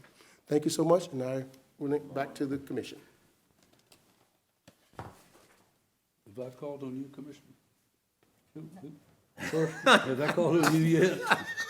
I'll be brief. Where are I'll be we? brief. Everyone is invited to come out and attend the Memorial Day service. It'll be on Thursday, this Thursday, May 23rd, at the Lakeshore Center at 11 a.m. Come out and honor the veterans, the servicemen, all those that have participated in the armed services. They deserve your recognition. That's it. Thank you, sir. Commissioner Wilson. Want to just say kudos to the police department. Great community picnic we had. That's what makes Ocoee, Ocoee. Is our small, that does a small town. You want a small town, come to the Ocoee, go to our events that we have. And the last one was the picnic, which was very well attended, and a lot of folks had fun. Yeah. The Asian American and Pacific Islander event that was held on the weekend was another wonderful event. Yeah. That a lot of folks, it was packed. It was. So it was great. Sorry I didn't get there for the proclamation, but I was at the picnic. Jane Rainier, I hope I'm not going to mess up this. If I can just make a comment about the email you sent that, can I read it? I guess I have time. That she, I was going to do that. oh, I'm sorry. That's okay. No, you go ahead. No. I'm not going to do it. I was going to have her put the picture up there too, but go ahead. Oh, does she have a Tell them picture? everything. Go ahead. I know you're in the recreation program. Go ahead. She was excited and proud to announce that her boys' 2008 gold team won the state cup this weekend. This is the highest premier competition at the state level. The national championship series is the country's most prestigious national youth soccer tournament, providing approximately 185. I think there's a zero missing there, 1,000, to over 10,000 teams from the U.S. Youth Soccer State Association. The opportunity to showcase the soccer skills against the best competition in the nation. We're the only Central Florida boys team to advance to the Southern Regionals being held in June in Tampa. Age groups from, I guess it's 13 to 19 participate. The competition will be held June 21st to the 27th. It's a great honor to represent Ocoee and Central Florida, and we hope to continue making Ocoee proud. And hope I didn't mess that up, Jane, but again, the mayor mentioned our recreation department, and again, Yep. soccer is a recreation item. I mean, I know that you can probably go into it more depth, but it's the idea that we're very proud to have Ocoee represented, so thank you. You left one thing out. What did I leave out? They got a check for $10,000 donation from the VMG. Wonderful. Well, congratulations. We're also having, is Jane going to put a, All right. oh, there was a picture of, okay. We also are going to a ribbon cutting this week, that we have a new grocery store that's opening Yeah, up at yeah. the Toys R Us, the old Toys R Us, for all that remember the Toys R Us. There's a new grocery store opening up there this week. And a restaurant in it. And we're going to do a ribbon cutting on Thursday at 10 o'clock in the morning. So again, we always welcome new businesses to Ocoee. So, I don't think there's anything else. Rich, you got the Memorial Day in before I got it. Hurricane supplies. And, well, I'm never gonna, you get the next one. And I have a question for the attorney at this point. I only got a minute, 58 seconds. Last meeting, we had a discussion regarding two of us attending an HOA meeting. Homeowners Association. Aren't homeowners associations private meetings? Yep. And so they're not open to the general public, am I correct? Can you just? Yes, sorry. so HOA meetings, I haven't looked at it in a while, but I believe are for the membership. But if the HOA board, they certainly can invite. The board meeting or a membership meeting? The general membership meetings. Membership HOAs. meeting. So there's nothing I don't believe in the statute that prohibits you from a board or the membership saying, hey, I'd like you to have others attend, whether it's an expert, a guest, a commissioner, it doesn't matter. The one question is having more than one of our commissioners present with respect to discussion of city business. If you're going to do that, and the two commissioners are going to speak about a particular matter, or you need to be very cautious not to discuss city-related business. Well, that was a discussion last week, and there was, Commissioner Oliver went to one of my HOA meetings, not mine, one that is in my district. And that was the concern I had, and I spoke later to someone in the HOA, and they didn't like it being open. You know, if there's two of us gonna be there, they did not like it being open to the general public, because it would then be posted and anyone could attend. So I was asking, are the HOA meetings, I wait to be invited. I don't go to HOA meetings should I say? Well, it's really up to each individual HOA. If the HOA wants to invite whoever they want to invite, they can do that. It's But not, that's to be posted. but it's there. But if you're going to have two members of any city committee, city board, or city commission present, and you're going to have any kind of discussion where the two commissioners could be talking about either in front of the group or where the two commissioners would be put in a position to potentially be compromised with a discussion about city business, you need to post it and then open it, and that's going to create a whole nother set of issues, because the HOA is, the public has to be allowed to attend those meetings. And So that's a you need to know, I need to know the details, but based on what you've asked, I'd be very cautious about that. Thank you. That was a concern. It has to be posted, and when I mentioned that to this one HOA, that wasn't really something they liked to have open to the general public coming into their neighborhood meeting. But it's up to them to say, hey, we want to have people come in, commissioners or It's up to otherwise. It's their decision. It's their decision, Thank you. not the public's decision, correct? Right. Thank you. Just wanted But to- for your benefit as members of the commission, you want to make sure that that you don't put yourselves in a position where you can be compromised. Thank you. You have to Did post. you say two or more, long as it's. Post. long as Correct. Two, long as two commissioners are at the same meeting. It's posted. Right, so I mean, if you have one Post. commissioner go to one meeting and you are allowed to go to the meeting, Mail it. there's not another commissioner, then So no I'm still, sunshine I laws know. being broken. Huh? if you have two separate meetings, No, two one separate. meeting, Let- one let commissioner, me but make- there's no I'm sunshine laws I'm trying to being get through with it. Let me. Well, I just wanted to clarify. Whoa, everybody stop a minute. Okay, Our city clerk will tell you, if you got two of us at that meeting, it's gotta be posted under the sunshine law. correct. If, I don't care, if, anything you talk about the city, it could be coming up down the road, it's gonna be voted on.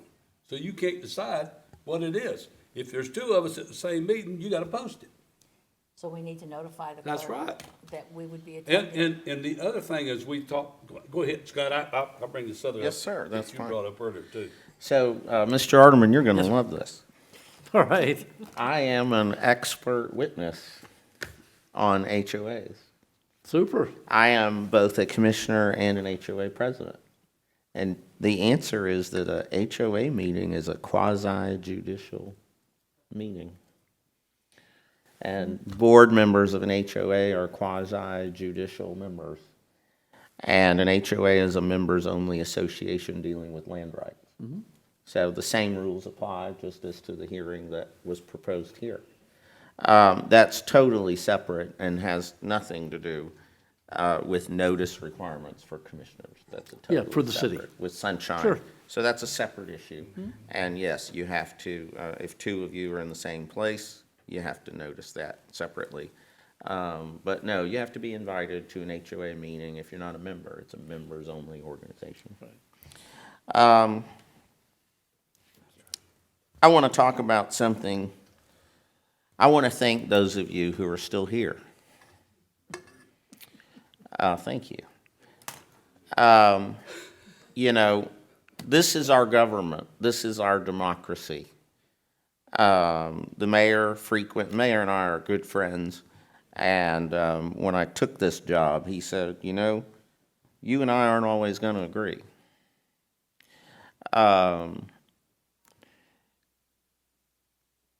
You can come, you can debate, you can disagree, you can agree, you vote. But the worst thing that you can do is to be disengaged. You're a resident. You come, you're not engaged. You're here for 20 years, 25, we heard it, 15 years, 20 years, 25 years, totally disengaged. Show up one time for an hour and a half, bitch and moan, not get your way, and walk out and flip your mayor the bird. That's happened before. That's not appropriate. And it's also not smart.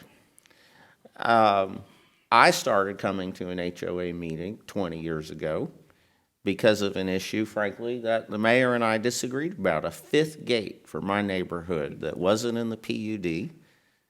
And we tried to force the developer to do it, and there was argument that we didn't have that right. We eventually succeeded in negotiating that gate. But the one thing that I did was I stayed, and I kept coming back. And because of that, I was able to make a difference, and I was able to influence my community and make it better. And so I want to thank those of you that are here and those of you that are not here that left. Hopefully you'll hear this message.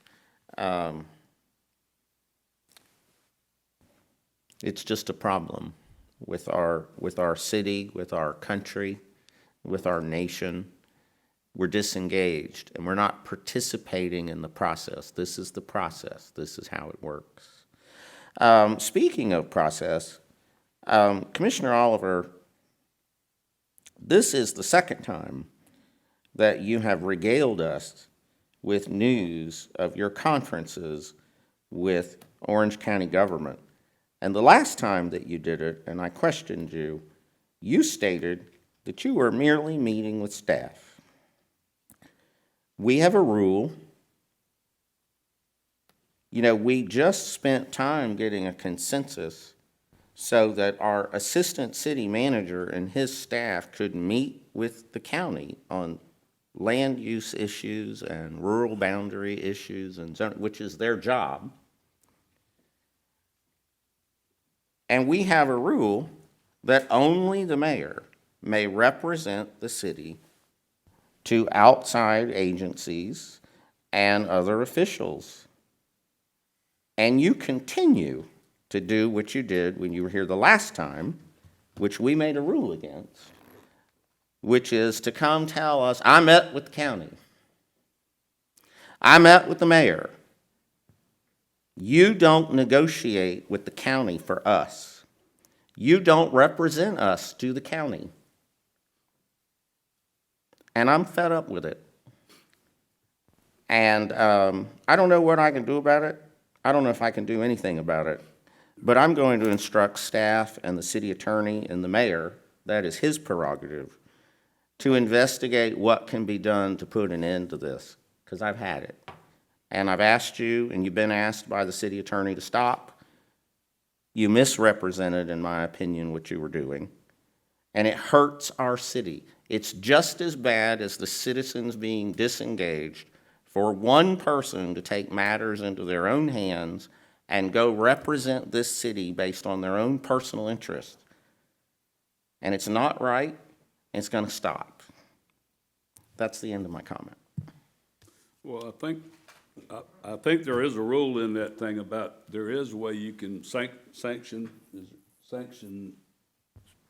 commissioners in the order of when they do stuff, so we'll look at that and see.